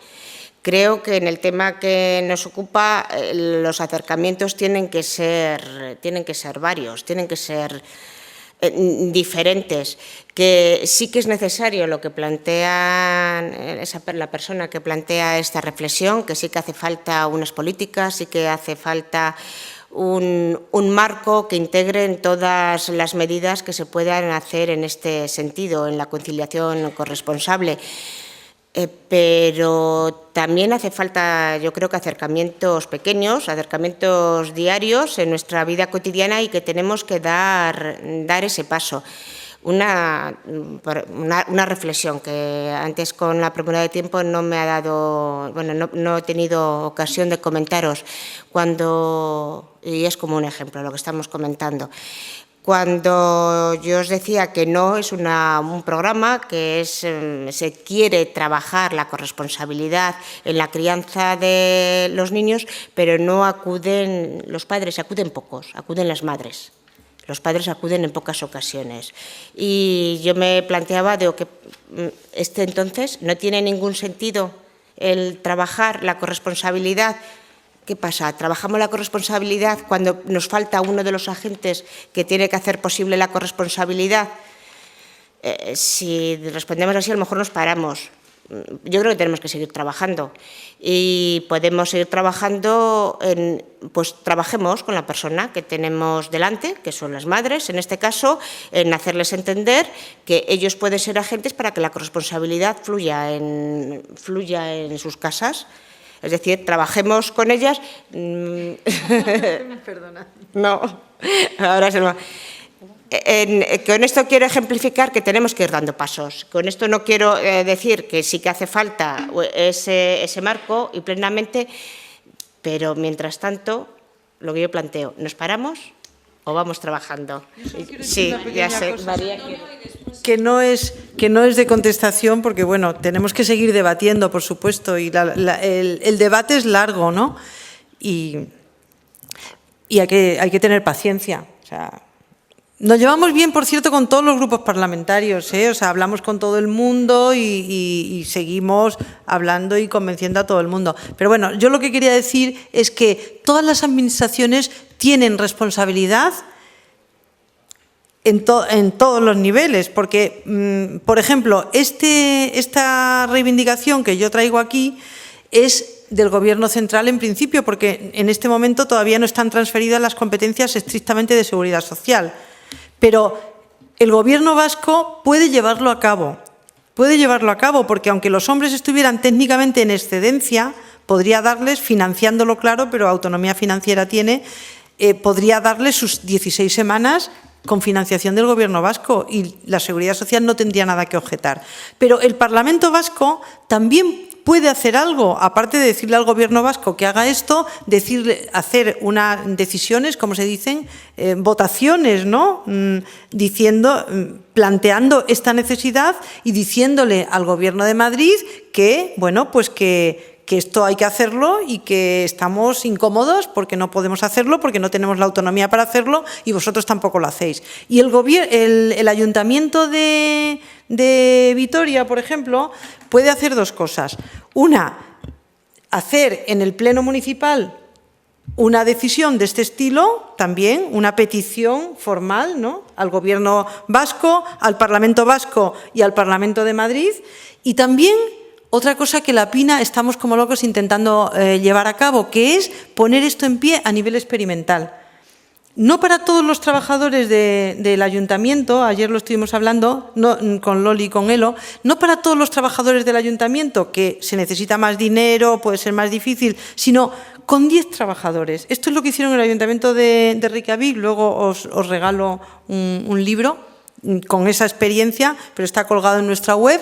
Y fue fantástico, porque claro, la gente necesita tocar esto, porque como no lo ha visto, cuando luego lo ve, lo toma y le parece bien, pero necesita tocarlo. Necesitamos que una institución se preste a hacer una experiencia piloto, que es barata, de verdad, es barata, pero es dejarles a los padres que se vayan sus 16 semanas y ver cuáles son los efectos. Así que podéis, si nos ayudáis, sería genial.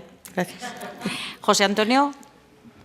Sí, desde la perspectiva de la atención a la dependencia, los programas de apoyo a familias cuidadoras es que prácticamente ni se contemplan. Al final, la cartera de recursos pues, menciona las residencias, los centros de día, los servicios de ayuda a domicilio, la prestación económica, pero los programas de apoyo a familias cuidadoras son algo residual. O sea que si no se hace desde el ámbito local, pues no sé, mal futuro. En la Junta de Castilla y León están los EPAP, los programas de apoyo a las familias con dependientes. Psicólogo y educador van a los domicilios para apoyar técnicamente a nivel psicológico y educativo, ayudarles a cómo manejar la enfermedad, y hay un terapeuta ocupacional que también se desplaza y bueno, creo que lleva 2 años. Lo gestionan las entidades locales, pero el programa lo impulsa la comunidad de la Junta de Castilla y León. Y yo creo que es una cosa muy válida. Yo solo quería decirle una cosa a María. A mí me parece, no sé si es así como lo tenéis planteado o no, iguales, intransferibles, pagados al 100% y consecutivos los permisos. Porque si no es consecutivo, para mí no va a funcionar en absoluto. Ella las 16 semanas dando el pecho y era en el gimnasio o viendo la tele o cuando me necesites me llamas. Ahora, si es consecutivo, vamos, lo firmaría. Creo que es como realmente ellos lo valorarían y todos, ¿no? O sea, cuando yo acabo, él sigue y él ve cómo se cuida el niño porque está ahí en casa y yo ya me he ido. ¿Es consecutivo o no? Es mi pregunta. Inmaculada, muchas gracias por esa pregunta y gracias por decir que sí que estarías de acuerdo.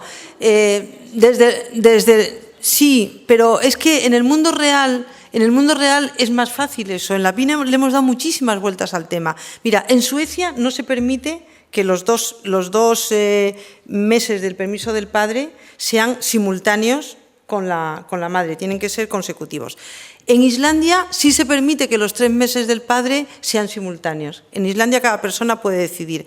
Y en la PINA, que pensamos como tú absolutamente, que tiene que ser consecutivo, lo hemos planteado que cada pareja decida, que cada persona decida. ¿Sabéis por qué? Porque en Islandia se lo toman consecutivo.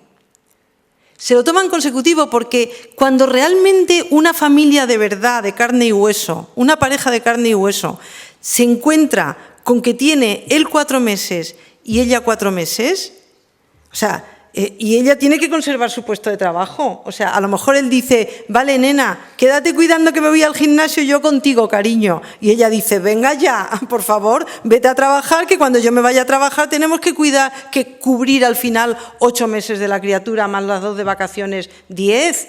Que a los 4 meses todo el mundo comprendemos que son pequeñitos para llevarles a la guardería. Entonces, ¿qué es lo que pasa? Que las familias reales, la mayoría lo hacen consecutivo cuando tienen la oportunidad para extender el tiempo. Y luego, por lo que decididamente, sabiendo esto, hemos decidido plantearla en la proposición de ley, no poner la obligación, aunque podemos discutirlo y cambiar de idea, pero es porque nos gusta que sea que cada trabajador le tenga que decir, y trabajadora le tenga que decir a su empresario, yo voy a tener una criatura.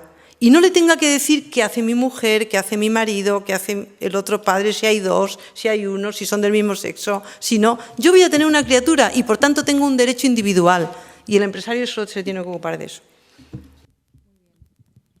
Muchas gracias. Vamos a pasar, bueno, yo voy a pedir un aplauso para todas nuestras ponentes.